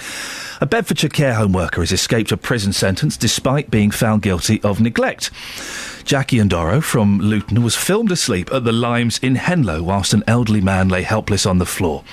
The case came to light because the care home had suspicions and set up CCTV cameras to check what was happening overnight at the home. Well, I'm joined now by Colette McKeveney from Age Concern Luton. Thank you very much for coming in. This is an incredible case, isn't it, Colette? It's absolutely harrowing, isn't it? I don't think anybody can listen to this case and not feel completely moved by it. Everybody would put themselves in the position of the family of that elderly man. I'm just going to move your mic ever so slightly. The story, no, that's we want to hear you properly. Look, thank you. Hover there, better, thank you. I mean, basically, what happened? This poor old gentleman fell on the floor, was left there for an hour or something like that. Yeah, and absolutely dreadful. This woman chatted with her mate and swept around him at one point. I mean, it seems extraordinary, isn't it? I mean, you can't imagine how that could actually happen in a care home. I think actually whenever we heard this one and also the case that's come to light in the last day as well, I think most people would just say, how does that happen? In the same way that we say, how does it happen when you hear about, parents hitting their children or, sort of neglecting or not feeding them? I mean, what does it take to make a human being react that way when another human being is suffering? It's just a basic lack of compassion. My mum's in a care home because she's got MS. She's only 60, she'll be 63 next month. She won't mind me saying that. So I kind of take these stories very personally. And I think there is a strong chance, if we don't all know somebody who's in a care home, there's a chance that we will at some point in our lives. We could even be there ourselves. Yeah, absolutely. And nobody knows what's going to happen. A friend of mine had a rugby accident and he's in a care home at age 45, dependent on other people for basic stuff. So stuff can happen to anybody. Any of us be in that position. I think also any of us could work in that area. We were just talking before I came in about the job market and doing a job you love, and I have lots of theories about why these things happen, and one of the things I think is that there are some people that are just not suited to care work. They don't have the basic emotional makeup to want to do that kind of work. They don't actually have the basic expression of compassion to do this in a meaningful way year in, year out. We've heard a lot more of these cases recently Is it on the increase, or are we just becoming better at noticing and reporting them, do you think? Well, I really hope it's the latter. I mean, we don't know. We don't know what we don't know. We don't know the scale or the difficulty of understaffing or problems there might be in most of the homes other than the inspections which happen. And, of course, that's after the event, isn't it? I don't know. I like to hope that it's not that it's more common, it's that we're becoming better at recognising and better at, putting our foot down and saying, actually, we're not standing for this. I mean, one of the key things in this is that the care home owner became suspicious, and he was the person, of course, who alerted it, and, all credit to them. However, again, you would hope that, vetted, trained staff who you've sat there and interviewed and thought this person is a good person to work in my home would be able to care properly. But if you're a good enough liar, you could convince somebody. The thing about this lady, Ms. Nadoro, she was a level 3 qualified care worker. Absolutely. What does that mean exactly? Well, in essence, it means that she's had some basic training and care. I mean, I don't think it's a training issue either. I mean, we've seen cases in the past where you've had nurses or doctors who've done abusive things. Yeah. I think it's something in the psychological. If you see an old man on the floor that can't get up, you do something. That's not training, is it? That's common sense. That's common sense and compassion. That isn't about training. And again, you could say, well, actually, we didn't pick him up because there was a whole, as in this other case, a whole procedure around how this is done. I mean, in the past, I've known care workers to lie down on the floor face to face with the person and actually just, stroke the hair until the ambulance has got there. Of course. Whatever it does to make them feel safe. And also in these care homes, no one's allowed to lift someone up manually. They have hoists and machines and things like that. Yeah, and I mean, often that's because the person's quite frail and you could cause them injury, moving, dislocate a bone or something. So that's not about neglect in itself, but it's what you do when a person's fallen. Certainly, nobody could say it's compassionate to sweep around someone. And, my heart goes out to that poor daughter. For that to be the last, enduring image, seeing those images in court. Gets me angry, this. She's not gone to prison. Do you think she should have done? Well, again, what does it serve? Does it serve justice or not? Does it stop it happening again? I mean, it's an individual case, and I suppose where I'm standing on it is I feel like most people, if you do something really awful, you should be punished severely with the full extent of the law. I'm guessing, and I suppose we have to trust that justice has been served by this sentence. We don't know all the details of the case. But what I can say is if it's supposed to provide deterrent or things like that, we could question whether that would be the appropriate way forward. Our old people and our ill people and our kids. That's we should be looking after them, the vulnerable. Yeah.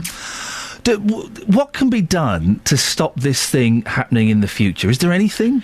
Do you know what? This is a question we were asking before I came in, and I think there are things that can be done, and I guess it's about having an honest reflection on why these things happen, stripping it down to what the core elements are. And I think you've hit the first one, which is about compassion. So I think about developing compassionate practice. If we're looking at Staffordshire, if we're looking at, hospitals where there's been neglect, or we know there's been poor standards, or whether it's care homes, or whether it's children's services, or whatever it might be, we can see there's core elements. And one of those core elements is the way that human beings deal with other human beings. So there's clearly something here about our values and our behaviours, about seeing ourselves as there to help people. Is it selflessness? Is it a little bit of the concept of duty?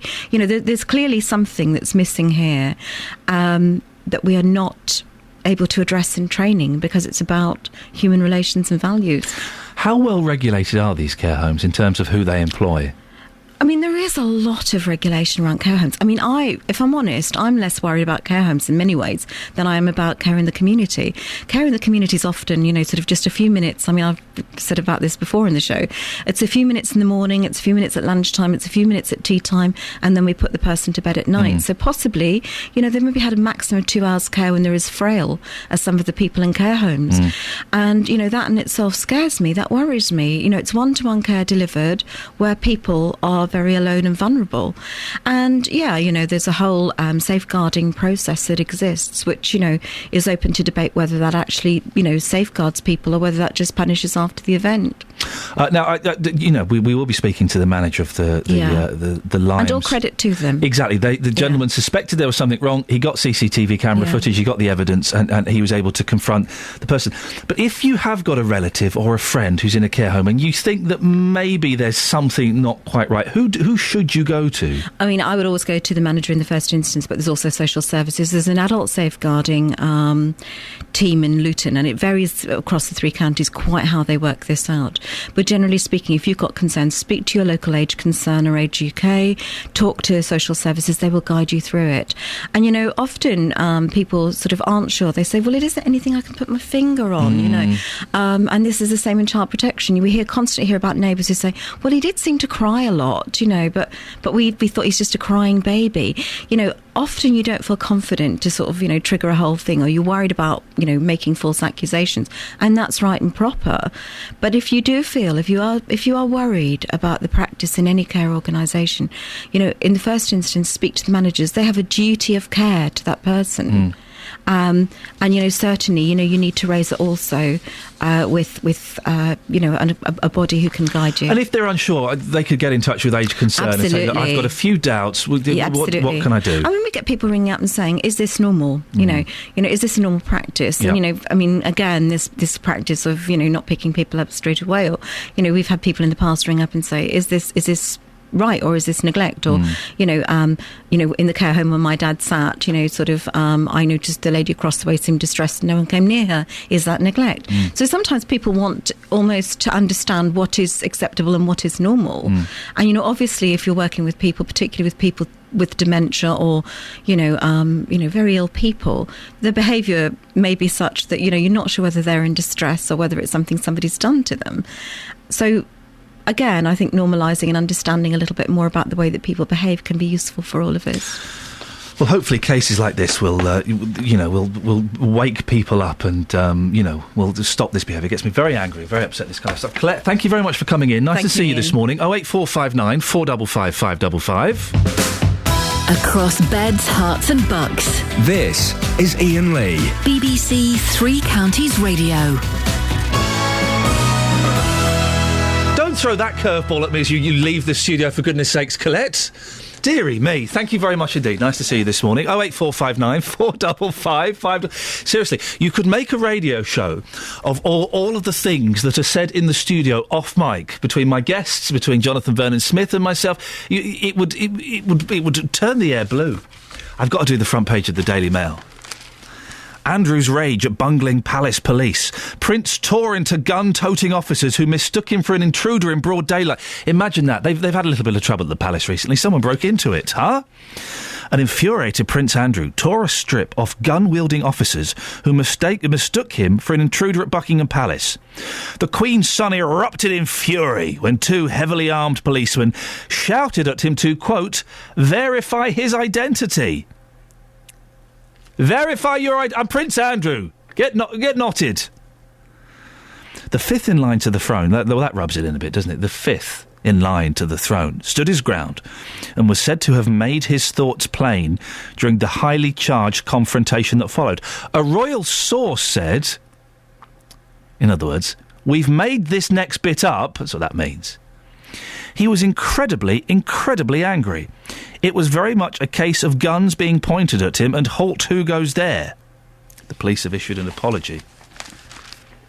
Oh, I'd love to have heard that conversation. He was incredibly, incredibly angry, according to a source made up by the Daily Mail. 08459 455 555. Let's get the travel now with Adam.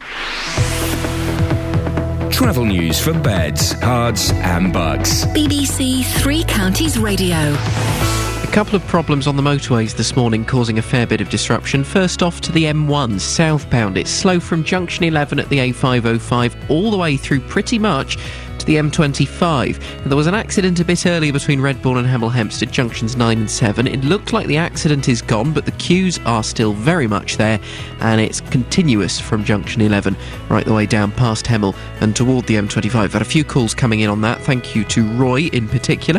The M25 then, clockwise. This is the other problem we've had. One lane closed off still after an accident. 2 lorries involved in this one between junction 24 at Potters Bar and 25 at Enfield. This is through the roadworks, of course. congestion back as far as South Mims, and it's blocking lane 1. Lanes 2 and 3 are open at the minute, but again, queues are building up around there, and I think Ray was the one who gave us a call on that one. Anti-clockwise, slow from the M11 into the roadworks, also busy St Albans to Watford, and from Maple Cross to the M40. A1 southbound, delays as you come toward the Black Cat roundabout from St Neots. The A1M is slow Hitchin to Stevenage, and the A1 queuing from the Holiday Inn junction to Mill Hill Circus. And trains, First Capital Connect still affected after an incident earlier this morning at East Croydon, meaning the slow lines are still blocked there. Adam Glynn, BBC Three Counties Radio. Across beds, hearts and bugs. This is BBC Three Counties Radio.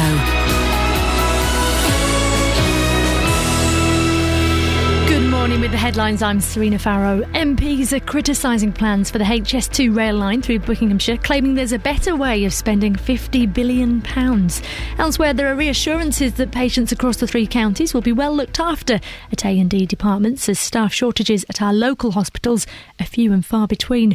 A Bedfordshire care home worker won't be going to prison despite being found guilty of neglect, as we've just been hearing, and a leading occupational health expert says police fitness tests due to start later in the month should be scrapped, all because they discriminate against women officers in favour of unfit men.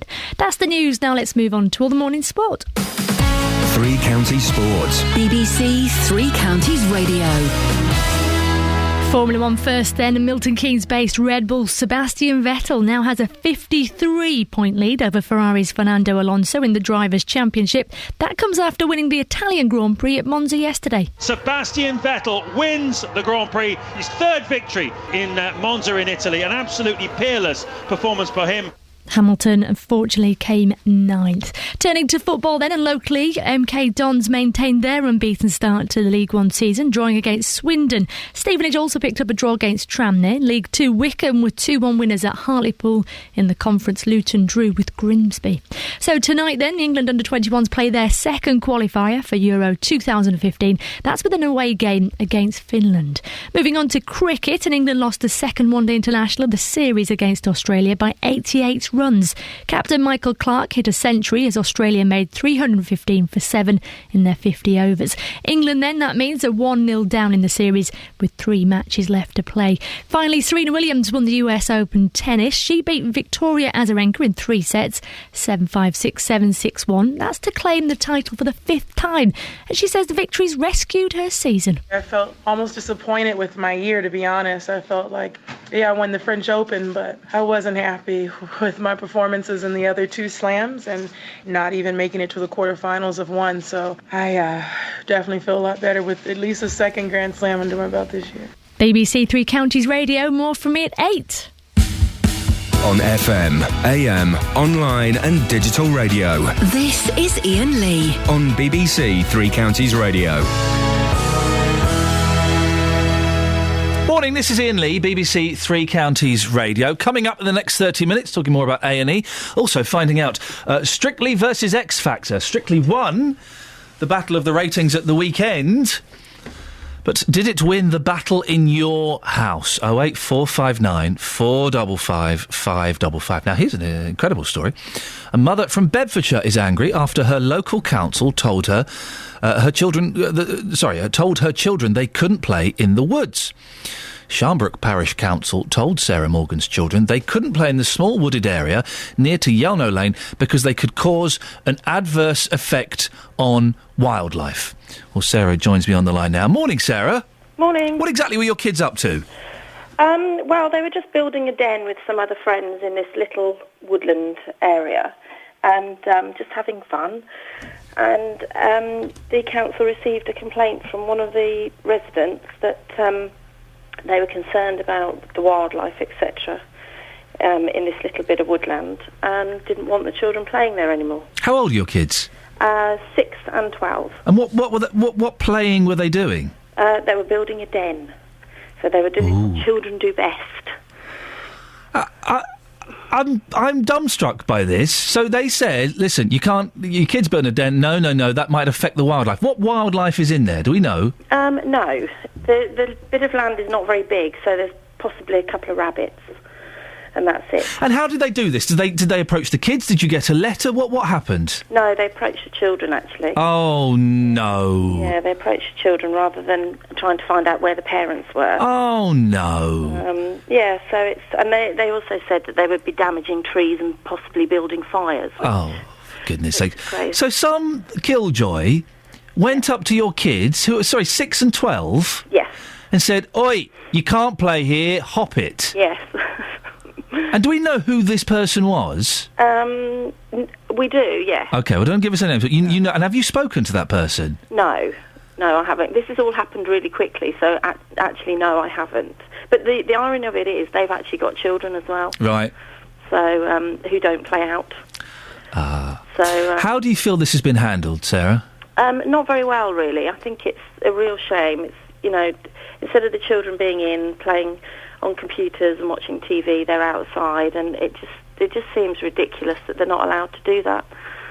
Well, we have tried to contact the council, and we've left a message on their voicemail, so we're hoping, fingers crossed, that somebody will come on at some point this morning from Sharnbrook Parish Council and explain this. And are there any signs up there or anything like that saying no children allowed? No, there's a very old sign in one of the trees that just says private, but it's not very visible. Right. We don't know who the land is owned by.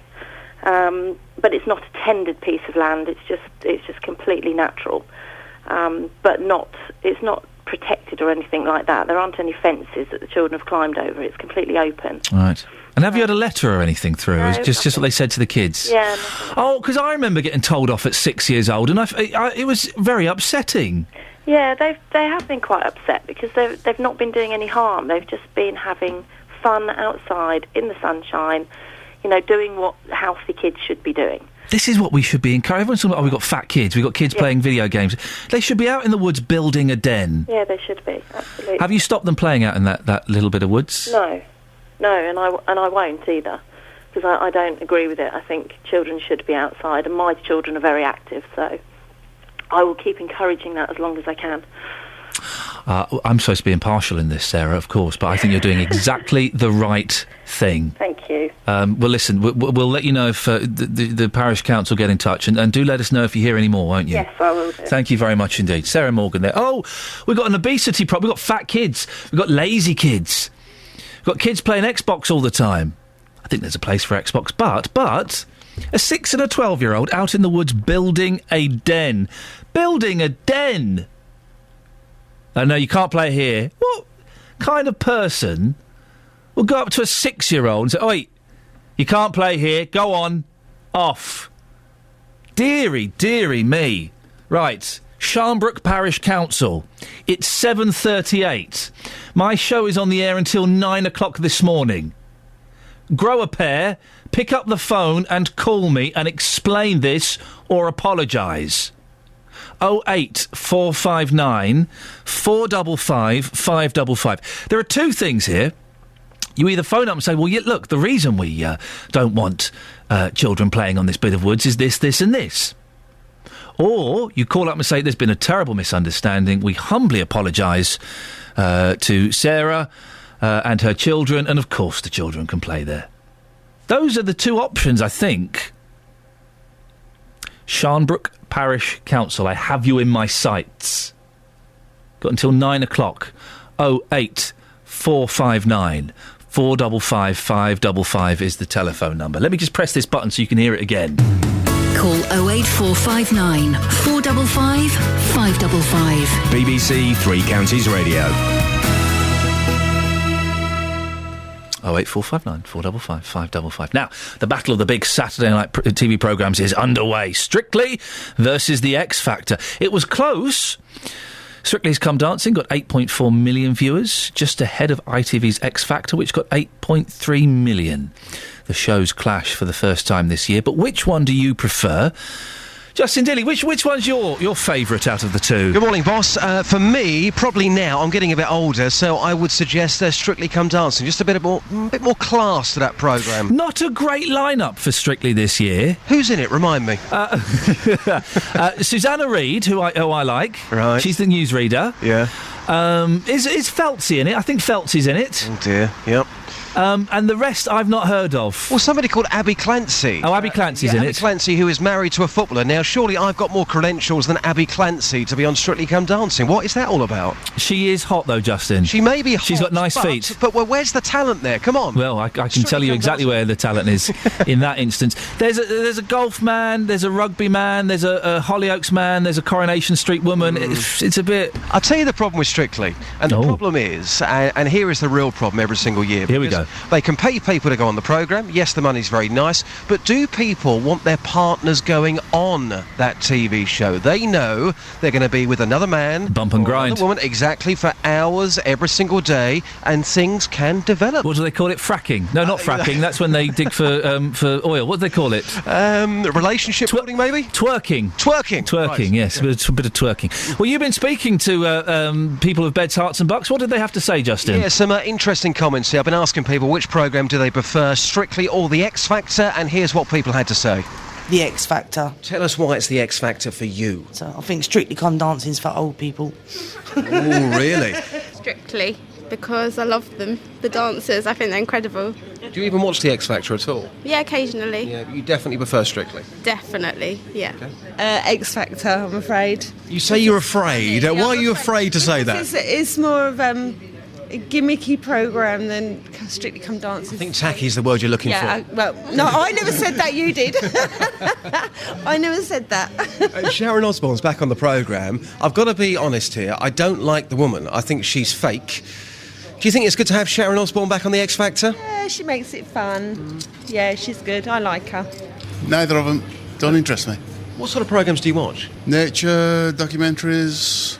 And when you hear people on a Monday morning saying, oh, did you watch Strictly over the weekend? Did you watch the X Factor? Do you just think, oh, please, get a life? You've got it. X Factor. Why the X Factor? I don't know. It's more fun. Check me out. You can be Louis Walsh, OK? No. I'm now going to sing you an Elvis Presley song. I just can't help believing. I just can't help believing. What do you think? You're good.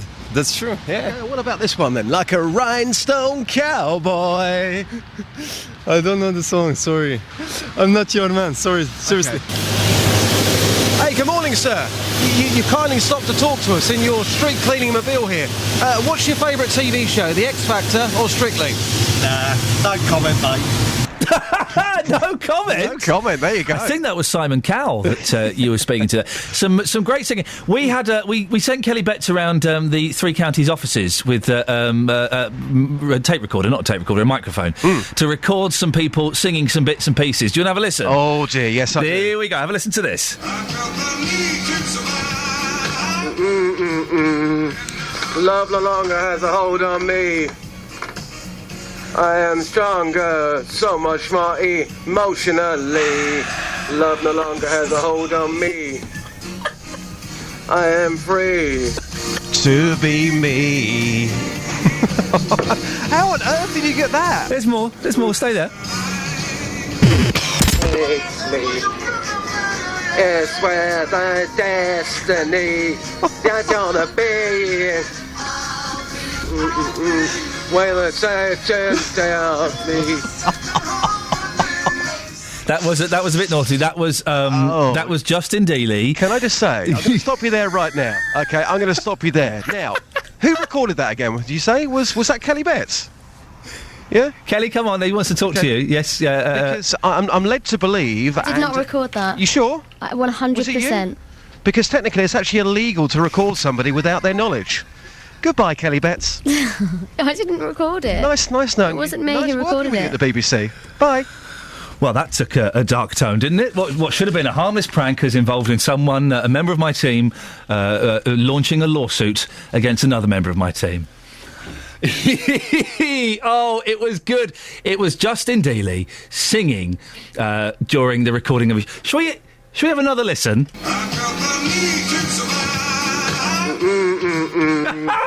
Love no longer has a hold on me. I am stronger. It's all one note. Love no longer has a hold on me. Love no longer has a hold on me. Love no longer has a hold on me. I am free. He's taken all the passion and excitement out of that song. It renders it into a Stephen Hawking interpretation. It's where the destiny. It's a Dalek. You're gonna be. Where the surgeon tells me. Oh, it's the funniest thing I've heard. Don't worry, we'll play it again before 9. Travel news for beds, cards and bugs. BBC Three Counties Radio.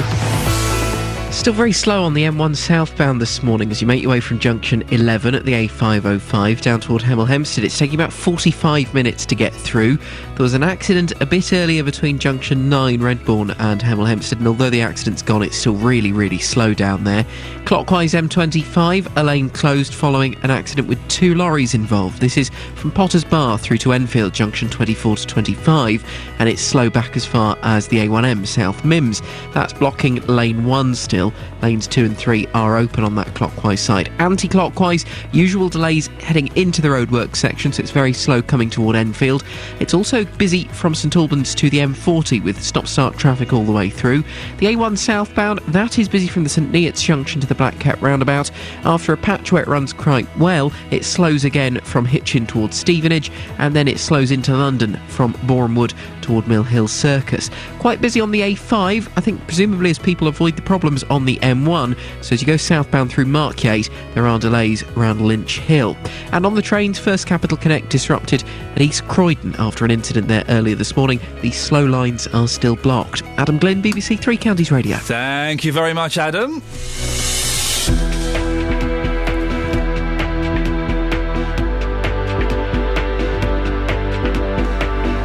7:47, these are your headlines on BBC Three Counties Radio. MPs are slating plans for the HS2 rail line through Buckinghamshire, claiming there's a better way of spending £50 billion. A Bedfordshire mother's angry after Sharnbrook Parish Council claims her children aren't allowed to play in the nearby woods.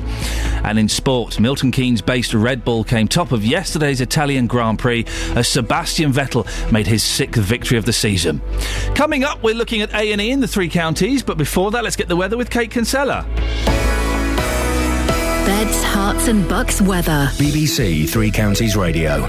Good morning. A bit of an autumnal feel to the day. We've got lots of cloud and plenty of rain as well. Some heavy and persistent rain working its way through parts of Buckinghamshire and Bedfordshire at the moment. Just some showers through Hertfordshire, but we will get some persistent rain through the course of the day.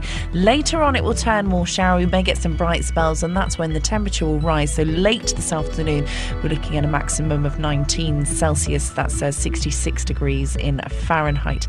Overnight, the showers continue for a time, but it will eventually end up dry with some clear spells. Bit of a breeze starting to pick up as well, northerly breeze, so temperatures dropping down to around 8 Celsius away from towns and cities. That's 46 degrees in Fahrenheit. So a cool but bright start to Tuesday, with the cloud thickening quite quickly as we pull in this northerly breeze. So some grey skies and maybe some rain tomorrow afternoon as well. Temperature should get slightly warmer. We'll get 1 or 2 brighter spells tomorrow afternoon, which could lead to the temperature rising up to 20 Celsius. That's 68 degrees in Fahrenheit. And that's your forecast. Thank you very much. Roberto Perrone on BBC Three Counties Radio. If you're at home, sit back, because this is going to be very, very interesting. You've got the selfie, the legsy, the bumsy. You're going to start that trend. Roberto Perrone. We seem to be heading headlong into war again. We're very keen to stop this from happening. We don't know where this might lead. The lie that took us into the Iraq War could become a shocking truth in this one. Roberto Perrone. Weekdays from 3 on BBC Three Counties Radio. Now, a survey by NHS A&E departments, of NHS A&E departments in England reveals average staff shortages of 10%. Locally, the research by 5 Live investigates shows most of our hospitals to be close to the average, with a 14% shortfall at the Luton and Dunstable, 13% at Milton Keynes, 11% for Bucks and 10% in Bedford. West Herts is below the average at 8%, but the best figures are for the East and North Hertfordshire NHS Trust, which must be fully staffed or at least close to it. Well, Jeff Brown is Chief Executive of Hertfordshire Health Watch. Morning, Jeff. Jeff, promising news from Hertfordshire, isn't it? It is. Yes, it is, Ian. We're very pleased to see those figures for Hertfordshire. But as Health Watch Hertfordshire, the sort of watchdog for health and social care and the consumer champion, we're concerned about some of the figures for our neighbouring hospitals. What is Hertfordshire doing right that the other areas perhaps aren't?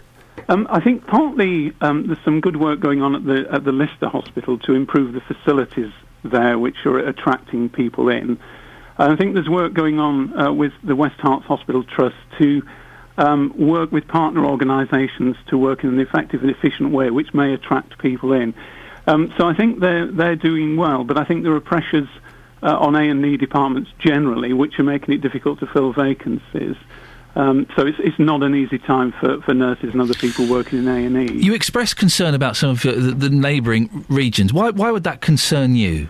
Well, I suppose partly because our residents in, say, areas around Harpenden, Redbourne and so on would be using Luton and Dunstable as their first choice A&E service, the nearest service to use. And in a way, it's an integrated system. People from outside Hertfordshire use our hospitals, and people from Hertfordshire use those elsewhere. So we're all in it together, as it were, and I think we need to be working together to try and ensure that the best services are provided wherever that is. I'm sure my colleagues in Healthwatch Luton will be talking to Luton and Dunstable about those figures and what sort of things they've put in place, both short and long term, to deal with those shortages. Staffing numbers of A&E, of course, aren't the only way of monitoring care. What have you heard from patients in Hertfordshire? Are they happy with the service? I think perhaps inevitably it's a bit of a mixed bag. I mean, I think what they appreciate is if they're treated with care and dignity by the ambulance trust staff taking them often to A&E and the staff at A&E themselves. They like to be told what's going on and being informed, what's happening. And I think that there's an understanding that there should be proper prioritisation, so people are perhaps willing to wait if they've got a particular sort of lesser problem than other people who've got more serious things going on. But I think to be told what's happening seems best. What I would like to say is it's best to decide the right route to take if you've got a need to go to A&E services or other services. So it might be that you are in a situation where there is an emergency, there is an accident or whatever, where A&E services are absolutely the right place. But, for instance, you might feel that the 111 service, which has had a bit of a bad reputation nationally, but has worked well in Hertfordshire, might be a better route if it's not an emergency, but you need urgent treatment. We also find that sometimes people are using A&E for the wrong reasons, if they can't get a GP appointment or something, and they want some help. So I suppose it's just if you need help, but it's not an accident or emergency, check out what other things are available, because that might mean you get a better service. Jeff, you're asking the British public to use some common sense. Do you realise how foolish that is? No, I think people are pretty clued up with a lot of this, but I think it's sort of overcoming the worry about what's the best thing to do and where to go. So yeah, I'm confident that the British public will be able to do that. Well, the clue is in the title: accident and an emergency. Is it an accident? Is it an emergency? No, then I'll wait till Monday. That's the thing. That's it. Or go if you're worried, but it's not not those things. Try 111. It gets busier, doesn't it, A&E, over winter? It does indeed. Yeah, there's a lot of plans already going in place to deal with winter emergencies. The number of people going in is a lot higher, and it varies from time to time. At Christmas, people perhaps fall down flights of stairs or whatever it is, so it's probably going to be quite busy around that time. Jeff, thanks very much for your time this morning. Jeff Brown, Chief Executive of Hertfordshire Healthwatch. Call 08459 455 555. BBC Three Counties Radio. The front page of the Daily Express: Diana murder cover-up fears. Wow, it was a murder. New Army letter reveals nothing was done about claim for 2 years. A suspected attempt to cover up sensational claims that Princess Diana and Dodi Fayed were assassinated is revealed today by the Daily Express. Army chiefs had admitted for the first time that they did nothing for almost 2 years after being alerted to allegations that the SAS arranged the couple's deaths. Yeah, you know who alerted them? The ex-wife of a soldier. In a letter, a high-ranking army officer makes the startling admission that no specific action was taken over suggestions that members of the elite special forces regiment were involved in the deaths. Now, okay, allegations, the SAS have murdered Princess Diana, but then you look at the details. Allegations relating to the murder plot were made public in July after the court-martial of SAS sniper Danny Nightingale. They were contained in a letter written by the mother-in-law of Soldier N, Nightingale's former friend and housemate who gave evidence against him. Hang on a second, so it's not even come from his ex-wife. Let's get this right. So, the evidence, the letter that was ignored by the army, came from the mother-in-law of the flatmate of a bloke. Right. Let's all go to Infowars.com. Let's all go and watch Loose Change, shall we? These are conspiracy theory places where lunatics and fringe elements hang out. The 7-page note was handed to Scotland Yard and officers are assessing the alleged involvement of the SAS in the couple's death. But it's understood that Dodi's father, turn to page 5... hang on a second. Former Harrods owner Mohammed Al-Fayed is extremely concerned that the Metropolitan Police have already decided the parish car crash that killed Diana, his son and chauffeur Omri Paul, was an accident. Guess what? It was an accident! It was a drunk bloke driving too fast, being chased by paparazzi. She wasn't wearing a seatbelt. Ah, dear.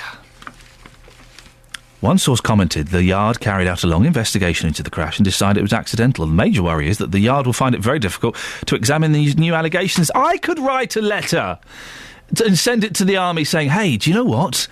I think it was a British soldier what done it. Claims attributed to Soldier N about the alleged SAS involvement in the crash were first brought to the Army's notice when his mother-in-law wrote to the head of the regiment in 2011. She also claimed Soldier N mistreated his wife and threatened to make her disappear. Guess what? It was an accident. It's nonsense. The Daily Express has had, I think, about 10 days' worth of front pages out of this not a story. Front page of The Sun, Ground Zeroes. Ooh. In 9/11 anniversary snub, pen pushers leave victims' memorial to rot in the yard. A twisted Ground Zero girder, gifted to the UK as a 9/11 memorial, lies rusting in a farmyard in a shameful snub to the victims. Turn to page 5. Callous bureaucrats have barred the display of a 9/11 girder. Despite it being briefly unveiled in 2011, it was torn down 28 days later, and since then, every council in London has either refused to house the artwork or ignored requests to discuss a site. Permission to speak freely, while of course, we should remember and acknowledge the horrible events of 9/11, 2001, I think it was, all the people who died. And this art obviously symbolises the loss and the impact of the rest of the world. It's a pretty horrible piece of art. I've said it. It's just a rusted girder. It's a rusted girder with an American flag at the end. I can understand why local councils wouldn't want to have that displayed in their area. Is that me being harsh and cold and callous? If you've seen the front page, give me a call. 08459 455 555. Travel news for beds, cards and bugs. BBC Three Counties Radio. Still problems on the trains. First Capital Connect disrupted from Bedford through toward Brighton after an incident at East Croydon. Slow lines are still blocked there, meaning severely disrupted services. Virgin Trains, delays of up to half an hour. Rugby through to Euston because of overhead line problems at Wolverton. This is affecting London Midland as well, including their route from Euston up to Northampton. This, of course, will be affecting trains running through Milton Keynes. Southbound M1, slow-moving Junction 11 all the way down to Hemel Hempstead at Junction 7. About 35 minutes to get through now after an accident earlier at Junction 8. Clockwise M25, you've got a lane closed following 2 lorries that were involved in an accident. Potters Bar through to Enfield, the congestion back to South Mims. Also slow on the M25 anti-clockwise into the roadworks and from St Albans round to the M40. Adam Glynn, BBC Three Counties Radio. Thank you, Adam. Lots coming up in the last hour of the show. Would you ever consider fostering a child? Well, this area is 700 people short. Have you done it? What were your experiences? 08459 455 555. Local and vocal across beds, hearts and bucks. This is BBC Three Counties Radio.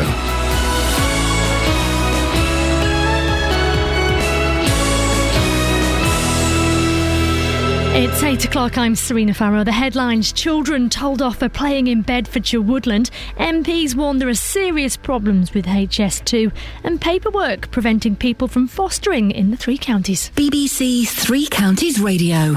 Now, a Bedfordshire mother's angry after a local council claims her children aren't allowed to play in the woods. They approached the children rather than trying to find out where the parents were. A bit of land is not very big, so there's possibly a couple of rabbits.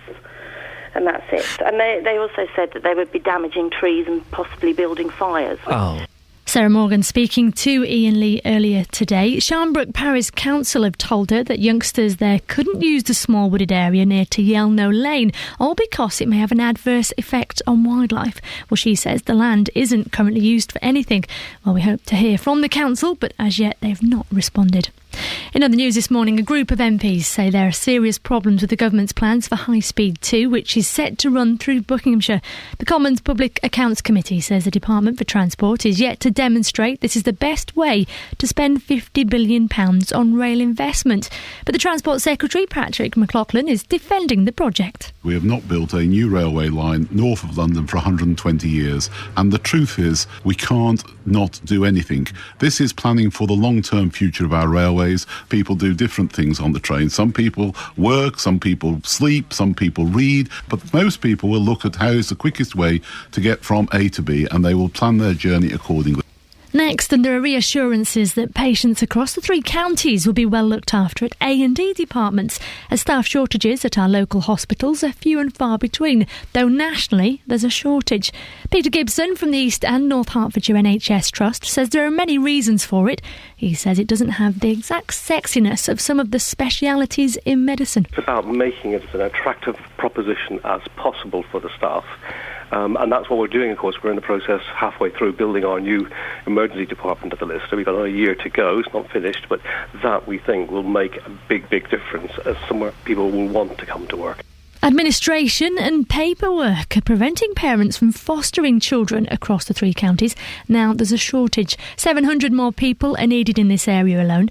Sheila Dogg from High Wycombe, who's been fostering for about 12 years now, says the red tape isn't too much of a bind. And quite rightly, because obviously we're looking after other people's children and it's a terrific responsibility. The department obviously has to ensure that you're doing the best job that you possibly can.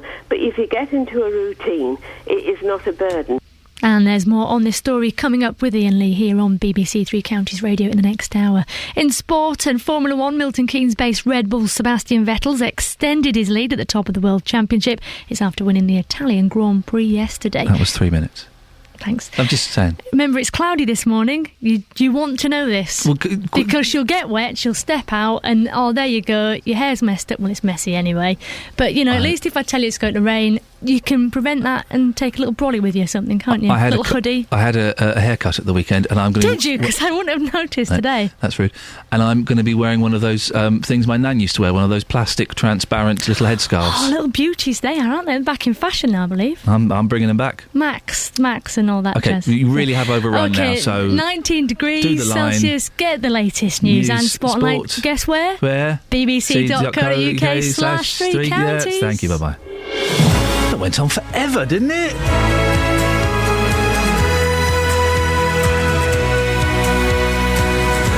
It seemed to go on forever. Morning, this is Iain Lee, BBC Three Counties Radio. It's 4 minutes past 8. It's Monday morning. It's pretty grotty out there, but do you know what? I'm embracing the grotty weather. Tomorrow, we'll send Justin out to find out what you prefer, the grotty weather or the sunny weather. I prefer the grotty weather, to be honest. Lots coming up, including a national charity believes that there is a shortage of foster children in the east of England. Action for Children says this area needs at least 700 more people who are prepared to look after someone young. Well, would you be a foster carer? And from the ridiculous to the you-know-what, Strictly or X Factor, which one in your house? 08459 455 555. Across beds, hearts and bucks. This is BBC Three Counties Radio. A Bedfordshire care home worker has escaped a prison sentence despite being found guilty of neglect. Jackie Ndoro from Luton was filmed asleep at the Limes in Henlow, whilst an elderly man lay helpless on the floor. A court heard that 86-year-old Albert Riches, who suffered from dementia, had been left there for an hour after he collapsed. He was calling for help. This happened in June 2011, and Mr. Riches has since died. The case came to light because the care home had suspicions and set up CCTV cameras to check what was happening overnight at the home. Well, joining me in the studio now is Kevin Wilkinson, assistant manager of the home. Thank you very much for coming in. I said that you had suspicions. What suspicions did you have? We have things in place in the home. All our staff have training on things to look out for. It was quite obvious in this case that in the mornings the home wasn't as clean as it generally is when this particular person was on shift. It also come to their attention that the actual beds that some of the residents were sleeping in were wet. These have to be checked every 2 hours and changed if they are wet.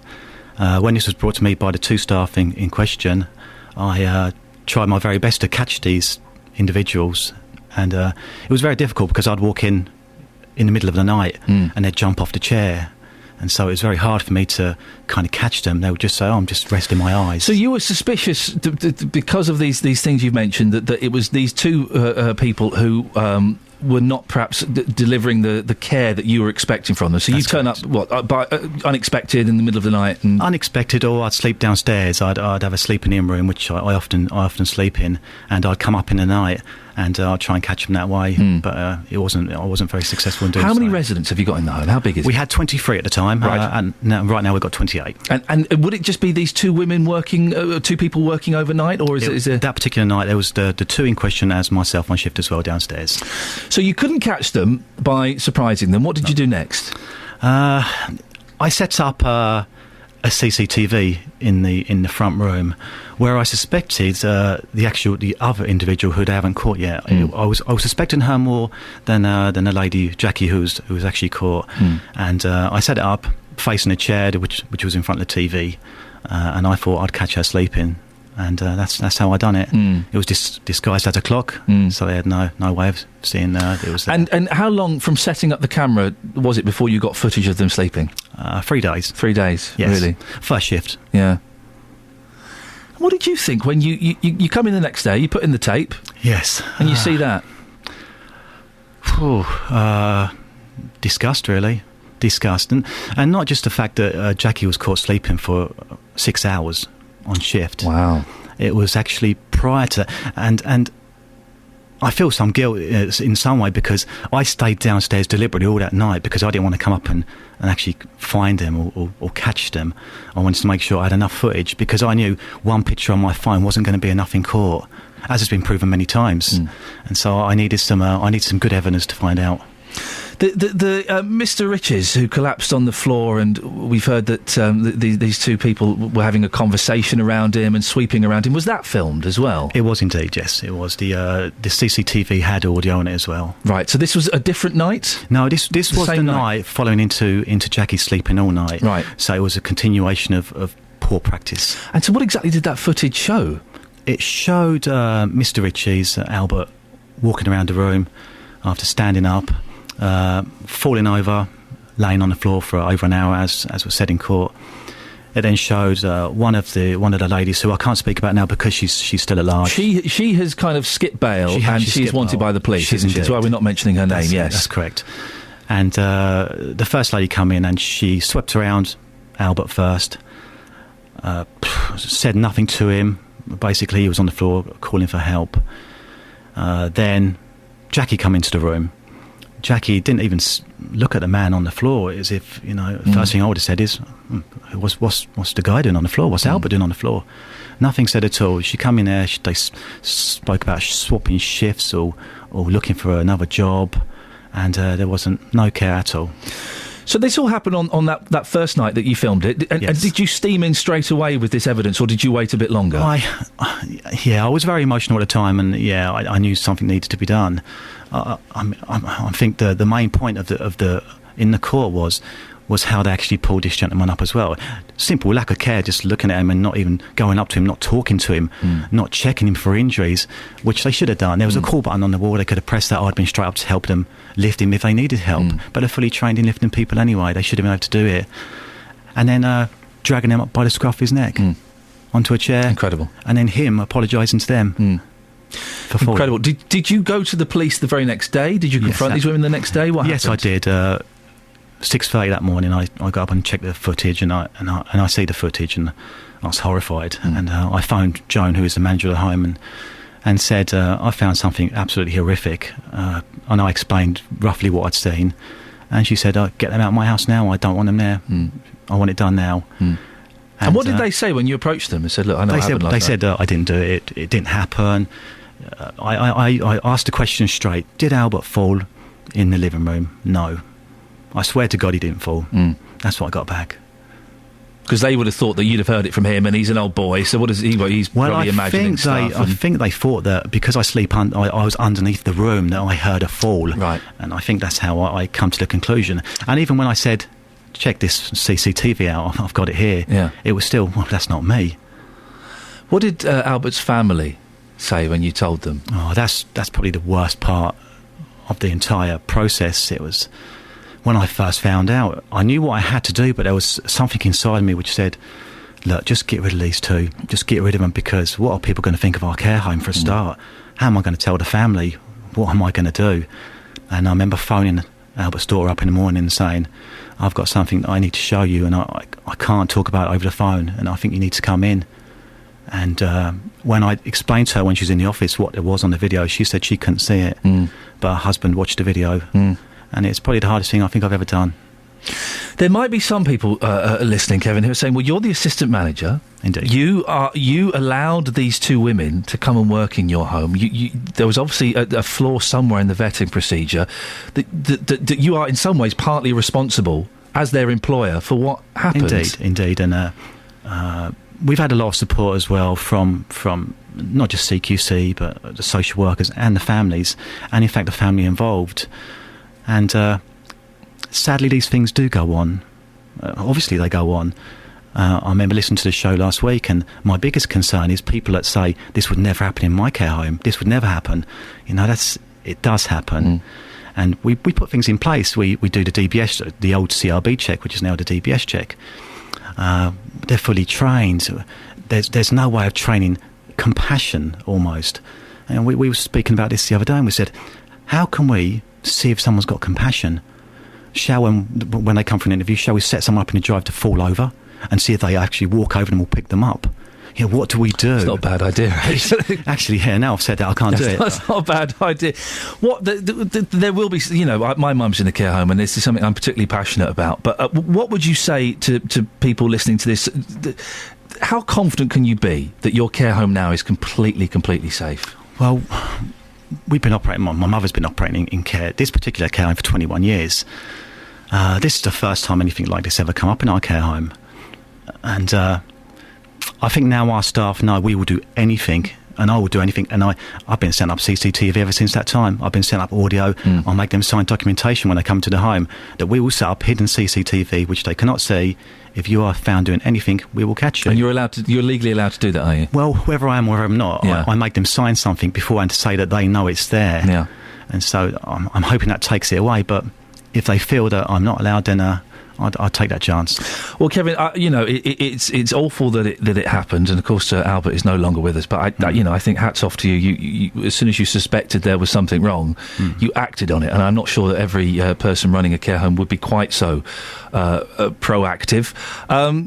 She got 4 months suspended sentence. She did. Do you think that's strong enough? I mean, I have to respect what the court says. Personally, I would have put away. I would have jailed her. But that's for the court to decide, and so it's not for me really to say. Kevin, very nice to meet you. Thanks very much for coming in. Well Thank done you, sir. for acting on that. Kevin Wilkinson, Assistant Manager of the Limes Care Home in Henlow. Call 08459 455 555. BBC Three Counties Radio. 08459 455 555 is the telephone number. If you want to give us a call, you can go to facebook.com/BBC3CR. Just give you that again. An old boy falls on the floor. He's there for an hour. He can't get up. There's a carer sweeping around him, then has a chat with her mate. What is wrong with these people? How could anybody think that's acceptable? What a grim story. And I do think Kevin deserves a pat on the back. yes, he let those people come and work there, but as soon as he got suspicious, he did something about it. 08459 455 555. It's 8:15. It's Monday. It's miserable out there, and it's wonderful because of it. Let's get the travel with Adam. Travel news for beds, cards and bugs. BBC Three Counties Radio. Looking at the cameras on the M1, a fair few people still stuck in delays from junction 11, the A505 down toward Hemel Hempstead at junction 7. It's moving a little bit better than it was, but it could still take you around 35 minutes to get through. There was an accident earlier around junction 8. The M40 starting to slow up. Stokenchurch to High Wycombe, junction 5 to 4 on the London-bound side. The A1 slow at the Black Cat roundabout with delays back to St Neots. And the A1M stop-start from junction 10 around Stopfold and Baldock down toward junction 7 at the A602 near Stevenage. Then into London you have queues on the A1 from the Holiday Inn junction at Boreham Wood toward Mill Hill Circus. Still big problems on the M25. Clockwise one lane closed off after an accident with 2 lorries involved. They're doing the recovery work now. This is between Potters Bar and Enfield junctions 24 and 25 with the congestion back to South Mimms at junction 23. And anti-clockwise slow into the roadworks plus queues from St Albans round to the M40. While on the trains, Virgin and London Midland run with delays of up to half an hour. This is because of overhead line problems at Wolverton. That'll be affecting services running through Milton Keynes. And First Capital Connect disrupted to the south of London, East Croydon. There was an incident earlier this morning, meaning that the slow lines there are still blocked. Adam Glynn, BBC Three Counties Radio. Thank you, Adam. Right, it's 8:16. It's Monday the 9th of September. I'm Iain Lee. These are your headlines on BBC Three Counties Radio. A Bedfordshire mother is angry after her children have been told off by a Sharnbrook parish councillor for playing in the woods. A Bedfordshire care home worker won't be going to prison despite being found guilty of neglect as she fell asleep on the job. In sport, Serena Williams has won the US Open tennis for a 5th time, beating Victoria Azarenka.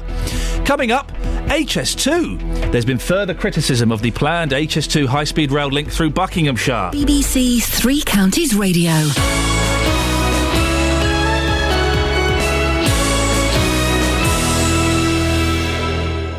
Every weekday morning from 9, the JVS Show. You just can't carry on with life. It's just awful. With the biggest opinions. It's about time somebody or an organisation has stood up and basically smelt the coffee. Well, it depends on the individual, actually. Let's pollute the planet even more. We should pollute it so much your Pinot Grigio goes rotten. And the biggest local talking points. What we really need to do is for everyone in the country to reduce their energy consumption, not increase it. The JVS Show. Weekdays from 9. BBC Three Counties Radio. He's my ruddy-faced colleague. You look ruddy. Ruddy, yes. do I? Yes, you've been boozing all weekend, you've just been telling me. Non-stop. So from 5 minutes to midday on Friday... I can't say anything privately round. 5 minutes to midday on Friday to literally 2 minutes ago, non-stop booziness.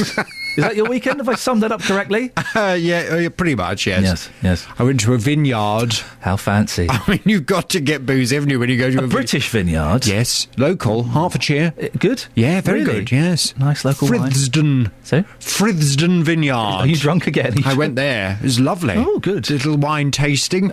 A little wine tasting? Yes. About this little? Well, I bought a bottle. Yes. Of course, as you would. You'd be rude not to. It's very nice. Have you ever been to Frithsden? No. Oh, it's delightful. Yeah. I'd like to live there. Yeah, you're getting ruddier by the second. Am I? You're like an old Sergeant Major or something. Really? Yes, you do. It's oh gosh, intriguing. Look, you're a fan of good singing, aren't you? Oh yes. Have a listen to this.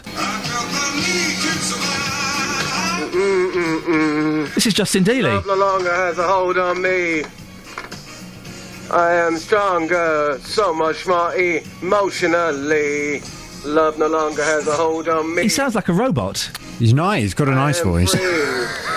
He's taken all of the joy out of that song and just put it into... there's another song. Have a listen to this second one, because he somehow makes it sound like a Dalek.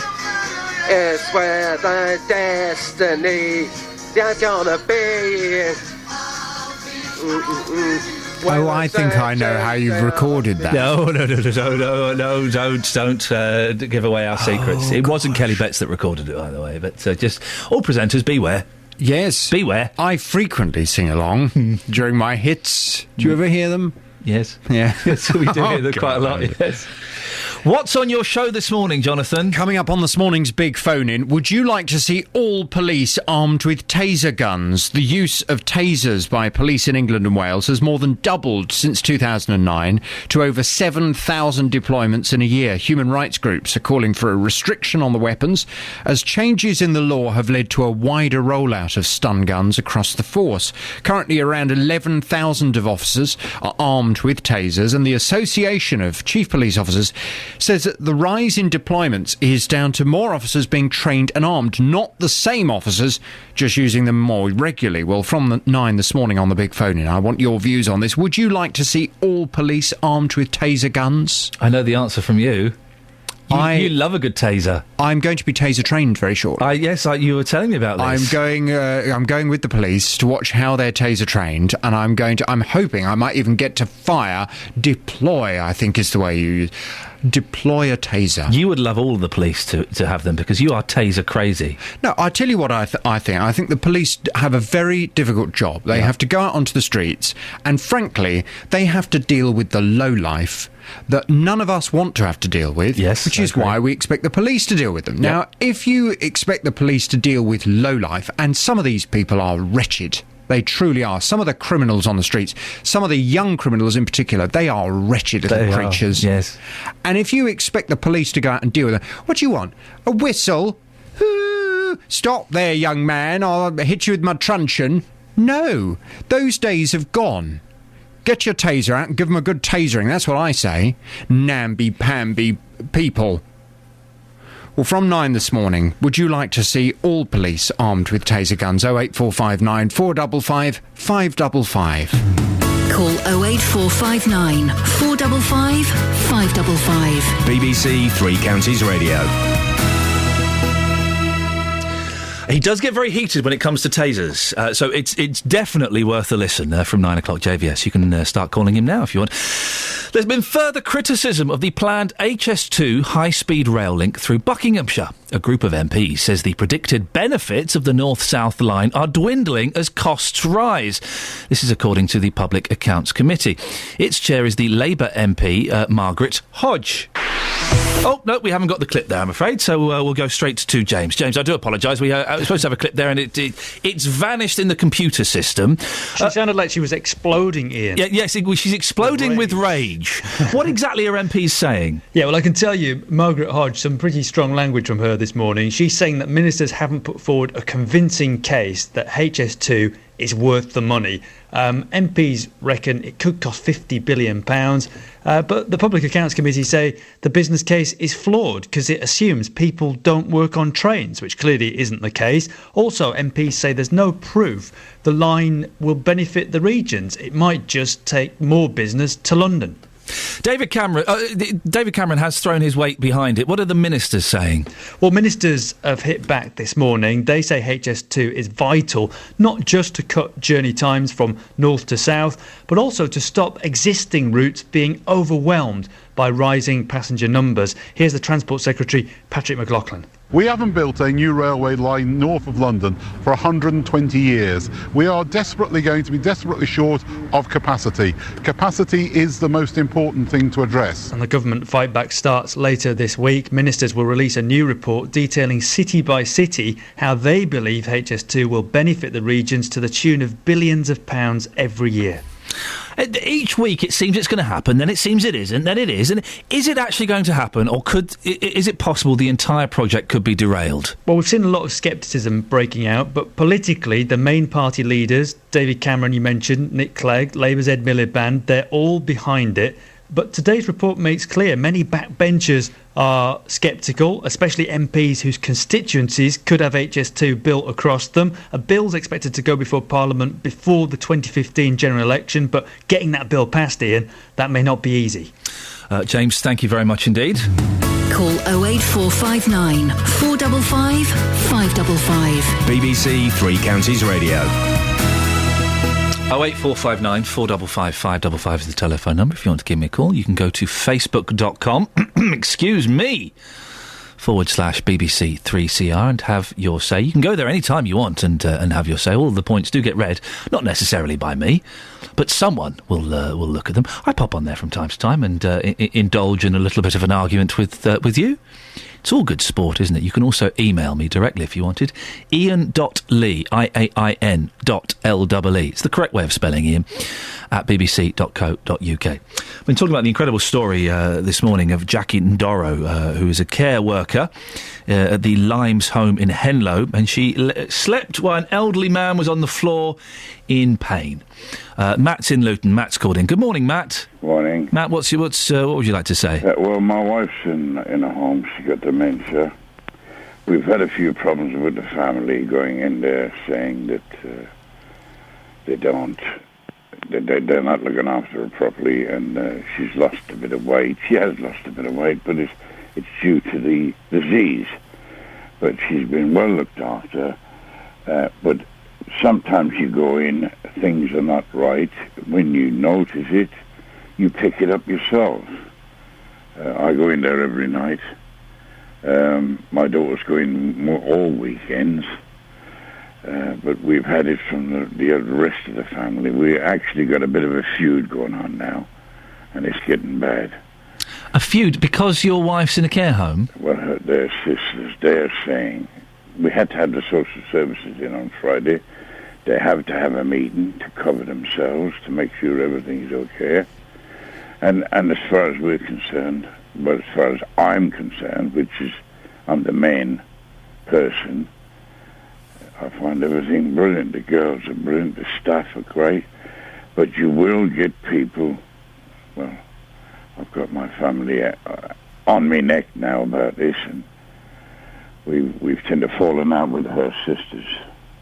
Matt, listen, if you're confident that you're doing the right thing and everything is fine, then you need to stay true to yourself. You talk about families falling out over care homes. My aunts on my mum's side, I've not seen them for 2.5 years because I dared to put mum into a care home. Oh, I see.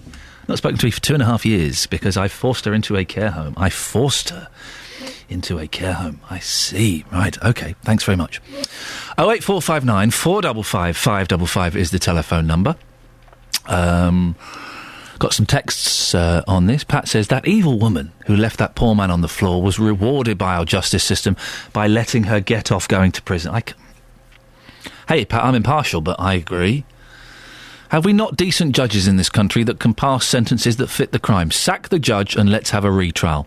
As for decent pay in care homes, start paying decent wages so at least the staff can be a certain quality. And Mark says, why didn't other workers report them? How much do they pay and how much profit does the home make, I wonder? It's not hard to test for compassion. Well, but Mark, you say it's not hard to test for compassion. How do you do that? I would suggest it's impossible. What, you have an interview?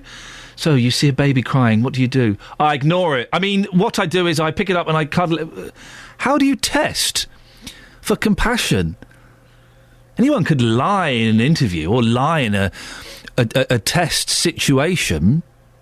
You've got to remember, a lot of these people in these care homes are older people with dementia who either, let's be honest, won't be aware of what's going on, won't remember what's happened, or won't be believed if they tell someone, oh, it's Mr. Jones, he's got very bad Alzheimer's.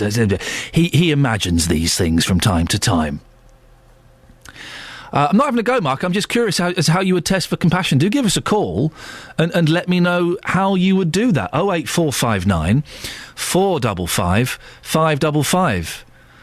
I'm just confused as to how you would. We're still waiting on a call, by the way, from Sharnbrook Parish Council. Sharnbrook Parish Council, I've not forgotten you. I've not forgotten you. A parish councillor from Sharnbrook Parish Council told a lady that her two kids, 6 and 12, well, didn't tell a lady, told the kids, 6 and 12, oi, you can't play in these woods, you're damaging the natural environment. 6 and 12. They were building a den. One of the best things you can do with the kid is build a den. They love it, I love it, wonderful. Sharnbrook Parish Council. I will mention you every day this week until we get to speak to you. So I suggest you give us a call now. Maybe we've got the story entirely wrong. If that's the case, then do give me a call, 08459 455 555, and let me know. Maybe you'd like to apologise.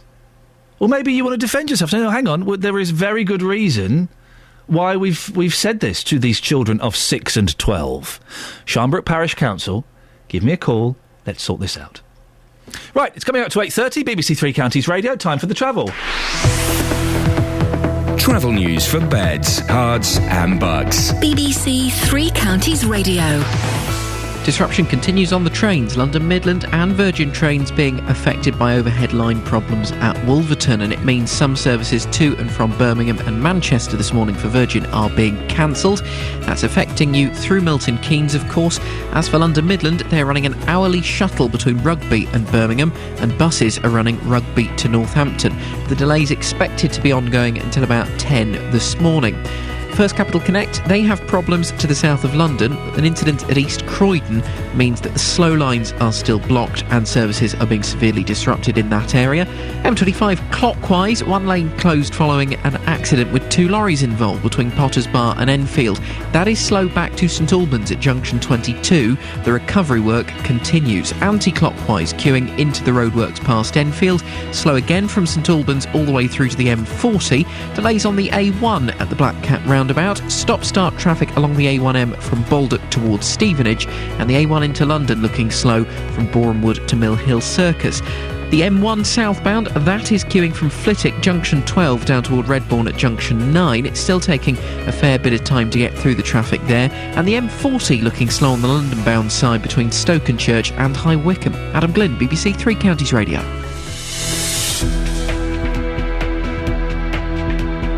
Oh, I do apologise. We've got no idea what's happening here. The whole system has gone to pot. Basically, let's get the news with Serena. Serena, over to you. Yo, thank you. A Bedfordshire mother's angry after her children have been told off by a Sharnbrook Parish Council I've just been hearing for playing in the woods. They claim Yelno Lane is out of bounds because they don't want to affect the wildlife.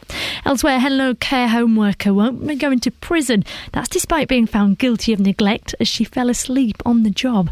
A group of MPs say there are serious problems with the government's plans for High Speed 2, which is set to run through Buckinghamshire. And the use of tasers by police has more than doubled since 2009 to just over 7,000 deployments a year. Well, stay listening as JVS will be asking from 9, would you like to see all police armed with taser guns? That's all the news. Now let's move on to the morning sport. Three Counties Sports. BBC Three Counties Radio. Formula One first, then a Milton Keynes-based Red Bull Sebastian Vettel extended his lead at the top of the World Championship after winning the Italian Grand Prix. He actually is 6th of the season. He's now 53 points clear of Ferrari's Fernando Alonso, who was runner-up in Monza, while Vettel's teammate Mark Webber was 3rd. So, has Alonso given up on the title race? No, not yet. I think we need to keep fighting 100% every race. We need to... we can do take some extra risk now because we are in a position that we have nothing to lose, so we will attack maximum from now on. Let's move on to football, and locally MK Dons maintained their unbeaten start to League One season, drawing against Swindon. Stevenage, meanwhile, picked up a draw against Tranmere. In League 2, Wycombe were 2-1 winners at Hartlepool, and finally in the conference, Luton drew with Grimsby. So looking ahead to tonight, the England under-21s play their second qualifier for Euro 2015. That's an away game against Finland. Cricket, England lost the second one-day international of the series against Australia by 88 runs. They're actually 1-0 down in the series, but they still have 3 matches left to play. And finally, Serena Williams now has 17 Grand Slam singles to her name. She beat Victoria Azarenka in 3 sets to win the US Open tennis for a 5th time.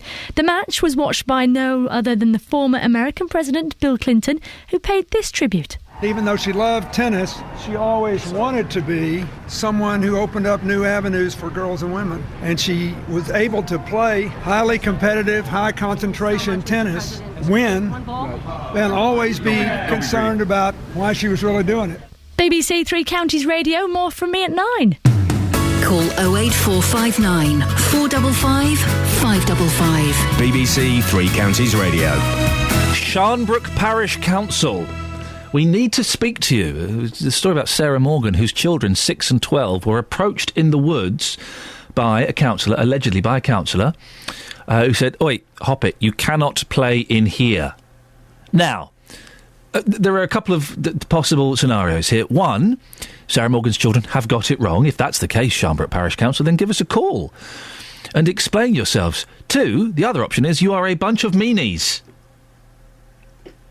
3, maybe you've got an excellent reason that we don't know about. Those are the 3 options. 1, Sarah Morgan has got it wrong. 2, you are a bunch of meanies. 3, there is a perfectly valid reason why you don't want 2 children playing in the woods. Either way, could you give us a call so we can set this straight? Otherwise, I'll be mentioning you every day this week. Sharnbrook Parish Council, 08459 455 555. Jackie in Chesham has texted him. Why are children not allowed to play in a wood when developers are allowed to decimate areas, cutting down trees and affecting wildlife? I can't think of anything better than 2 young children building a den in the woods.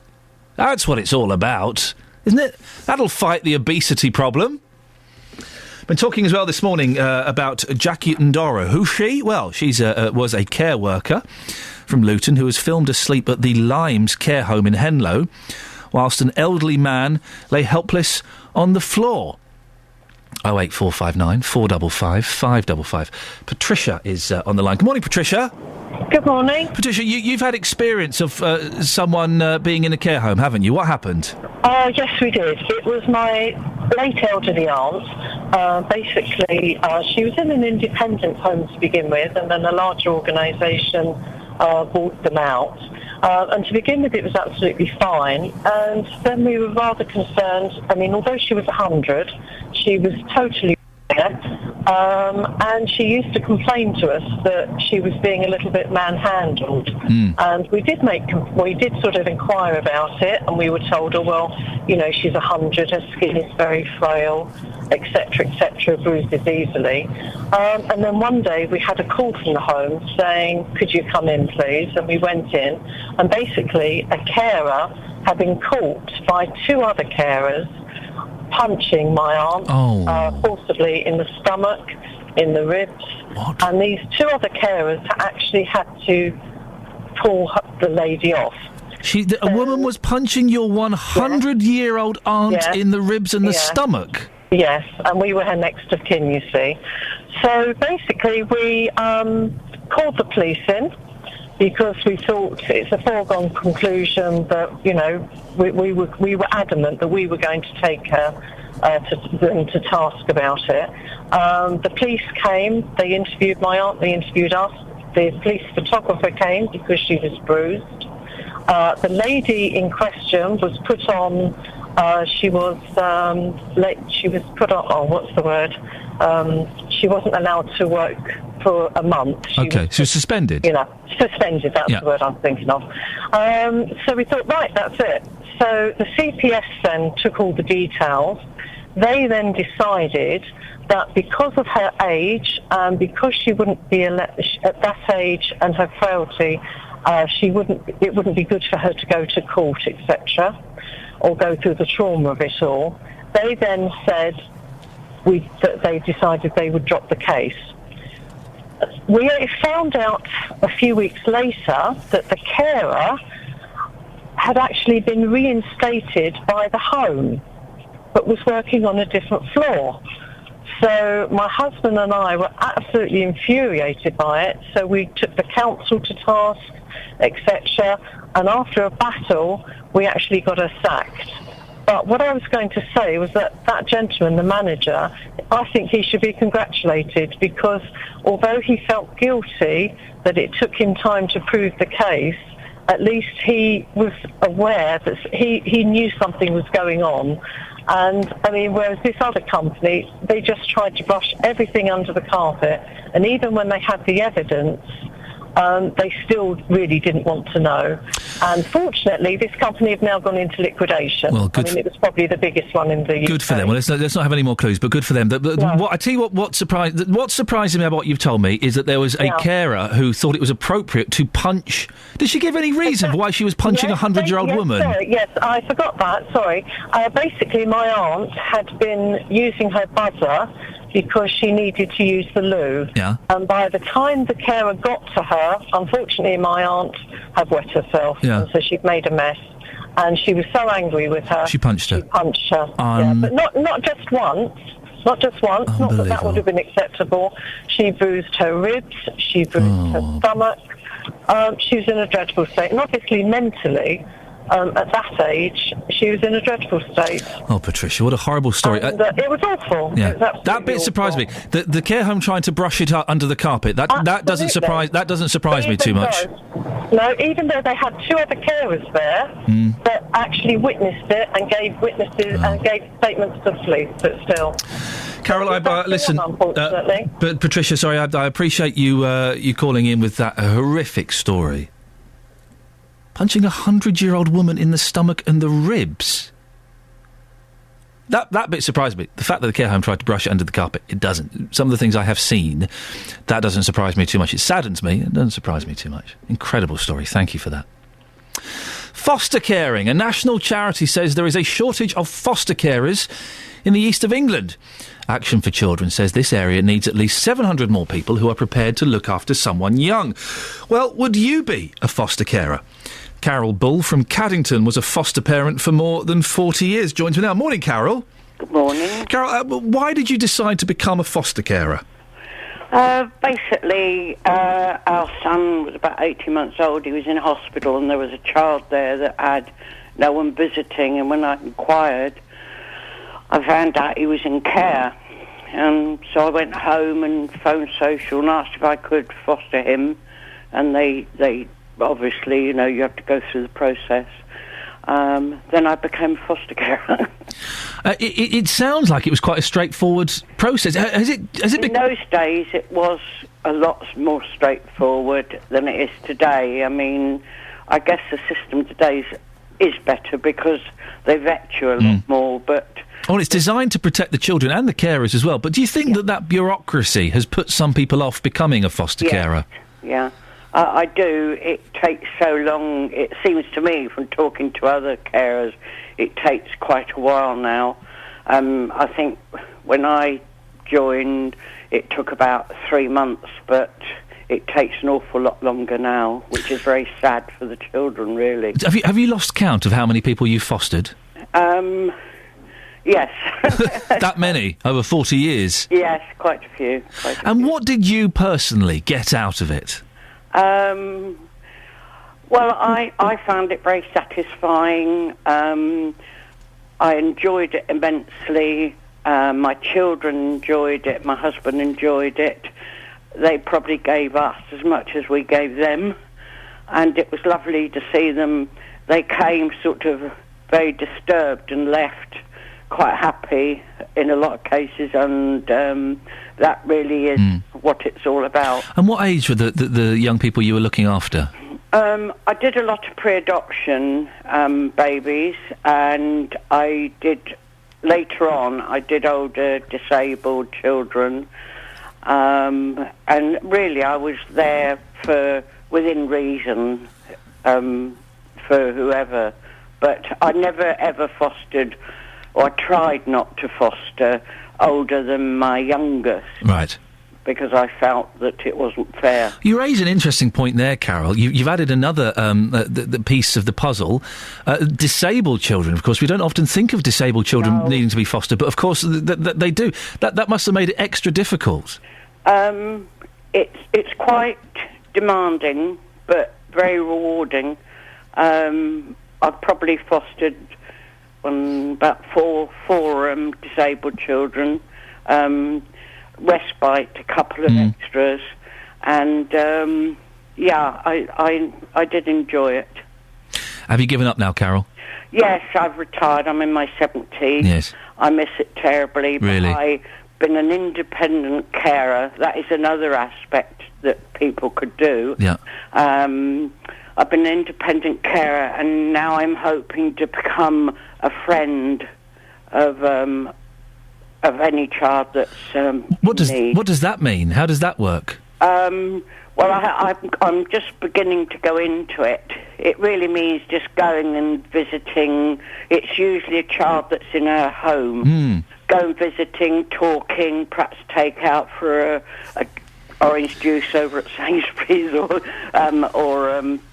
that sounds interesting. And what's it called? Being a friend? That's an official term, is it? Well, it's as it was put to me. Would you like to befriend? and I'm just in the process of going to be police checked. But that isn't by social, that is by the home which I'm involved in. Well, Carol, listen, if anybody who gets you taking them out for an orange juice, I think would be very, very lucky to have your experience. Thank you very much for coming on. That's all right. There we go. That's Carol Ball from Caddington. Foster parent for more than 40 years. 40 years? And she's carrying on her capacity of helping disadvantaged young people at the age of 70. Good for her. See, that befriending a kid, I could do that. I'd be up for that. Couldn't foster. I haven't got the time or to give them the attention that I think they require. Maybe you have. If you have, you should investigate it. This friending a child, though, I could do that. Meet up a couple of times a week, go out for an orange juice, go to the pictures. You'll go to the pictures? Yeah, sure. What's on? X-Men? Yeah, I'm in. I don't know. Is it as easy as that? I'm genuine. I could be up for that. 08459 455 555. It's 8:45. Let's get the travel news now. Travel news for beds, cards and bugs. BBC Three Counties Radio. Overhead line problems at Wolverton are causing disruption for Virgin Trains. Some of their services to and from Birmingham and Manchester this morning have been cancelled, amended or delayed by up to half an hour. And London Midland are affected by these problems as well. Their services through to Birmingham and to Northampton are being affected. At the moment, it's an hourly shuttle service running between Rugby and Birmingham, and buses are running from Rugby across to Northampton. First Capital Connect affected by disruption around East Croydon after an incident earlier. All lines have now reopened, but expect disruption for the next few minutes, certainly. Could still affect them for the next at least half an hour or so.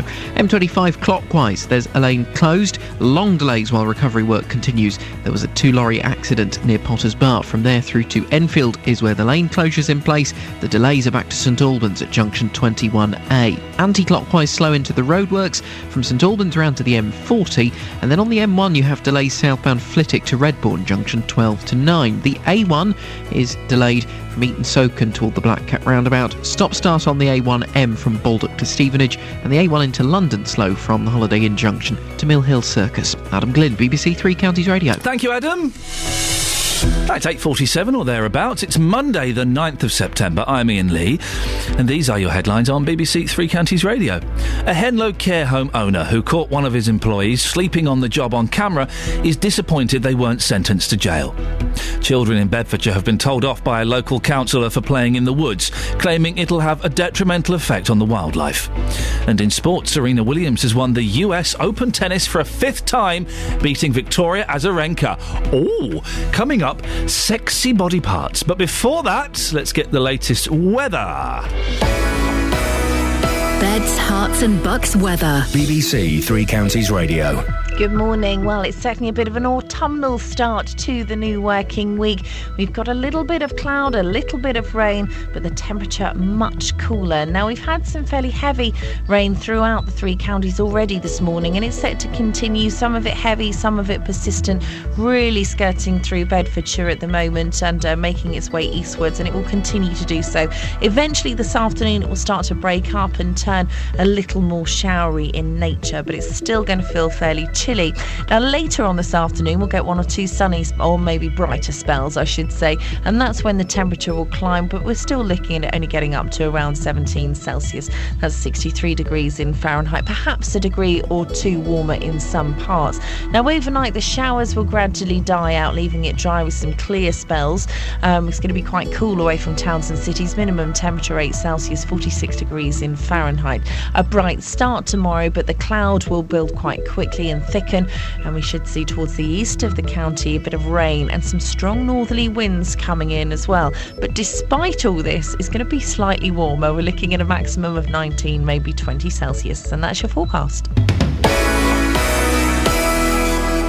Every weekday from 12, Nick Coffer brings you... We're talking antiques and collectibles. It doesn't have to be old things. These anxieties that you have, when you get rid of this first one, you'll find that all these other things that you're talking about can fall into place. Nick Coffer. We've had some great music today. The Beatles, ABBA, Smokey Robinson, Adele, Pink Floyd. Nick Coffer. I am wearing bright purple jeans. Weekdays from 12 on BBC Three Counties Radio.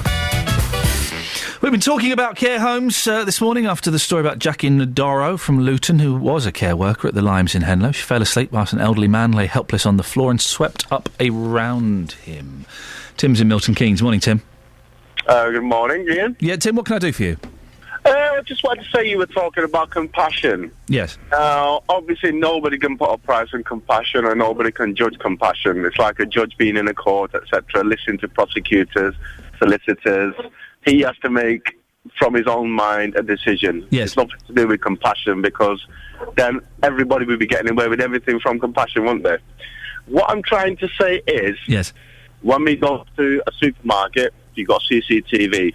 We go to a court, whether it's against us or we're fighting against somebody, all the judges and the people in the courts are protected. It's not against the law to have CCTV images. Yes. Now, if care homes invested in these new USB cameras you can put on uniforms like they have in some hospitals, it would make life a lot easier for the complaints procedures and for the managers of care homes as well to see what has actually been going on if there is a complaint. And then, with the images, they can take the drastic action they need to straight away. So where do these cameras go on, in your world? On the uniforms of the carers? Yeah. They say you can go out now, you can go to Milton Keynes, you can go to Maplins, etc., buy a USB camera pen for about I can tell you why that couldn't happen. Okay. Because these carers get to see the most intimate movements of the people they are responsible for, and nobody would want those intimate movements filmed close up, which it would be if there was a camera on someone's uniform. Correct. Yes, I do understand your point. But that's not to say that I think that's the slightly flawed argument. But yes, I think installing CCTV. When my little boy, the first nursery he went to, it had CCTV in all the rooms. Yeah, and we were a bit. Well, isn't that a bit weird? They said no, it's completely secure system. It's password protected. You can look at home if you have this specific password that we change every week. Yeah. So if you had something like that in the care home, that all of the rooms had CCTV that only the family and the manager or manageress of the care home had, I could see that working. I think, like you said yourself before, someone was commenting on a judge, like judges should have more insight into what's going on. A judge cannot have insight into what's going on. He's being told by the CPS or by the defendant what has been going on. The poor person who, like, say, for instance, a 100-year-old woman that got punched in the ribs, etc., and the person got reinstated, the judge was taking just from files in front of him and what and the defendant explained to him. Tim, thank you very much indeed. Makes a good point. You're right. You do need evidence. I don't see... Is there a problem? Well, we haven't really got time to discuss it now. You can call in if you want. 08459 455 555. Is there a problem with having CCTV in all the rooms in care homes? I'm trying to think of how I'd feel if they were going to introduce that in my mum's home. I think I'd be up for that. You have a really secure system. There's a webcam where? In the studio? No. Oh.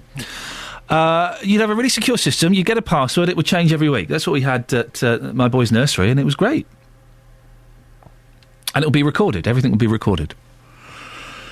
08459 455 555. Let's go to Justin from Luton. Good morning, Justin. Hello, Ian. It's you. Right, I didn't realise. Yes, hello, Justin. You're right. Yes, absolutely fine. Yourself? Yeah, I'm good. Yes, I'm good. It's weird having you back, if I'm honest. Why? Well, Kelly Betts filled in for you a couple of days last week. Oh, dear. No, I know. She was brilliant. Was she? Monday was really good. Friday, but Monday was excellent. The same Kelly Betts we're talking about. Yeah, and even Sophie Solerio did some cracking stuff in the week. Wow. She was... I mean, Sophie was on fire. I think Wednesday she did a brilliant piece for us. Sophie and cracking in the same sentence. So that's unusual. What I'm saying is, Justin, how much longer have you got on your contract? It's permanent. It's continuing. Unlucky. Well, that's a shame. That's a shame. Don't worry, Kelly. Don't worry, Sophie. We'll see what we can do. Your contracts? I've got another 12 months. Let's see if you can last that one out, eh? Unlike your previous jobs. It will be the longest. If I manage to say the full 2 years, it will be the longest I've ever held a job. So let's keep our fingers crossed. Now, you've been out talking about body parts this morning. There's a report in a couple of the papers that feet are the least sexy body parts known to mankind, and indeed womankind. Yeah, that's right.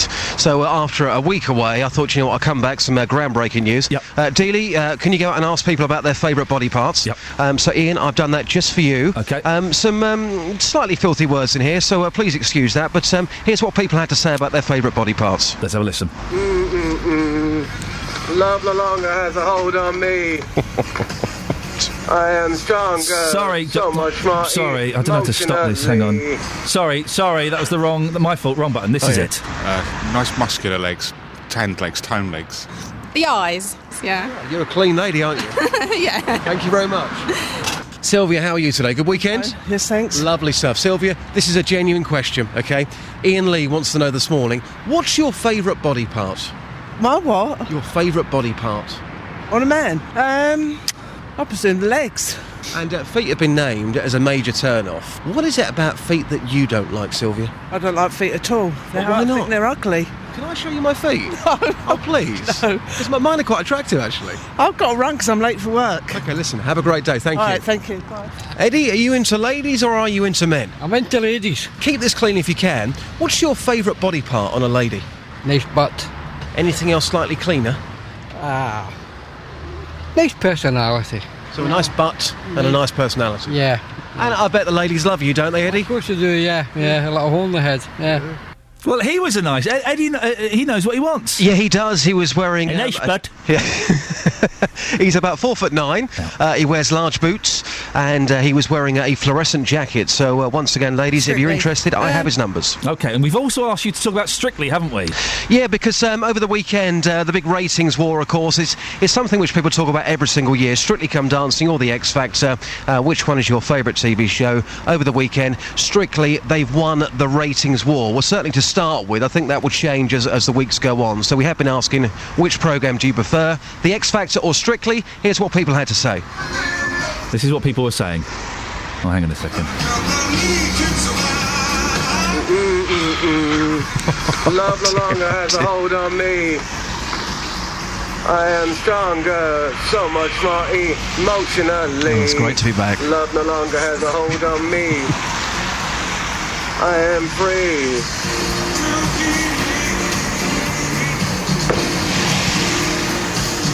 It's me. It's where the destiny. It's where the destiny. Sorry, that was. I do apologise. I think we should maybe explain what that was, Ian. Yes, so let's explain it. Yes, that was me during one of my music programmes, being secretly recorded by a member of BBC Three Counties Radio's team, supposed team. Yep. Yes. Okay, let's have a listen to this now. Strictly. The glamour and the glitz. And not Simon Cowell. Neither. Both absolute rubbish. You've not even been tempted? No.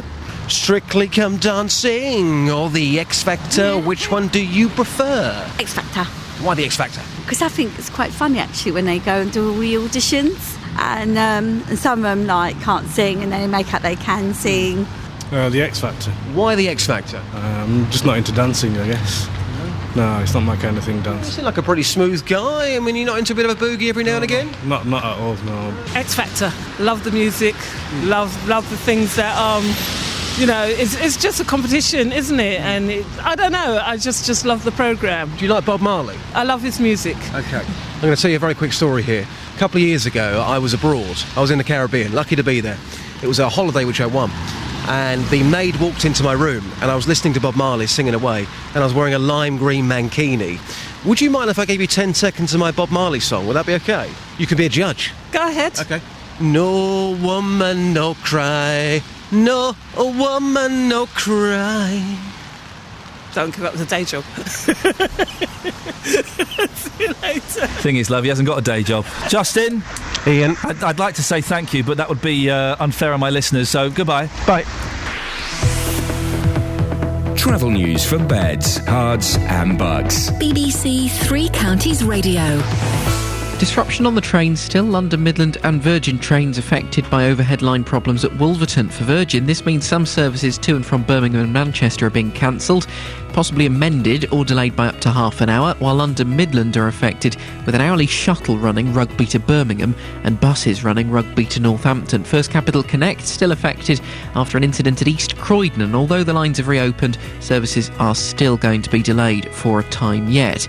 Looking at the roads, the M25 clockwise, you have long long delays. Recovery work after an accident with 2 lorries involved between Potters Bar and Enfield is still ongoing. Congestion back to St Albans, junction 21A, through the roadworks, looking very slow there. Anti-clockwise slow through the works as well, plus from Chorleywood round to the M40, and the M1 southbound slow Flitwick to Redbourne. Adam Glynn, BBC Three Counties Radio. Thank you very much, Adam. Speak to you tomorrow. Right, that's it. That's your lot. Don't forget there is a podcast out, and last week's podcast, I would say, the best we have ever done. Go to iTunes and find it. JVS is up next. From me until 6 tomorrow. Ta-ta. Local and vocal across beds, hearts and bucks. This is BBC Three Counties Radio. Thank you, Ian. Good morning. Welcome to the JVS show. I'm Jonathan Vernon Smith. It's Monday, and on today's Big Phone-In, would you like to see all police armed with taser guns?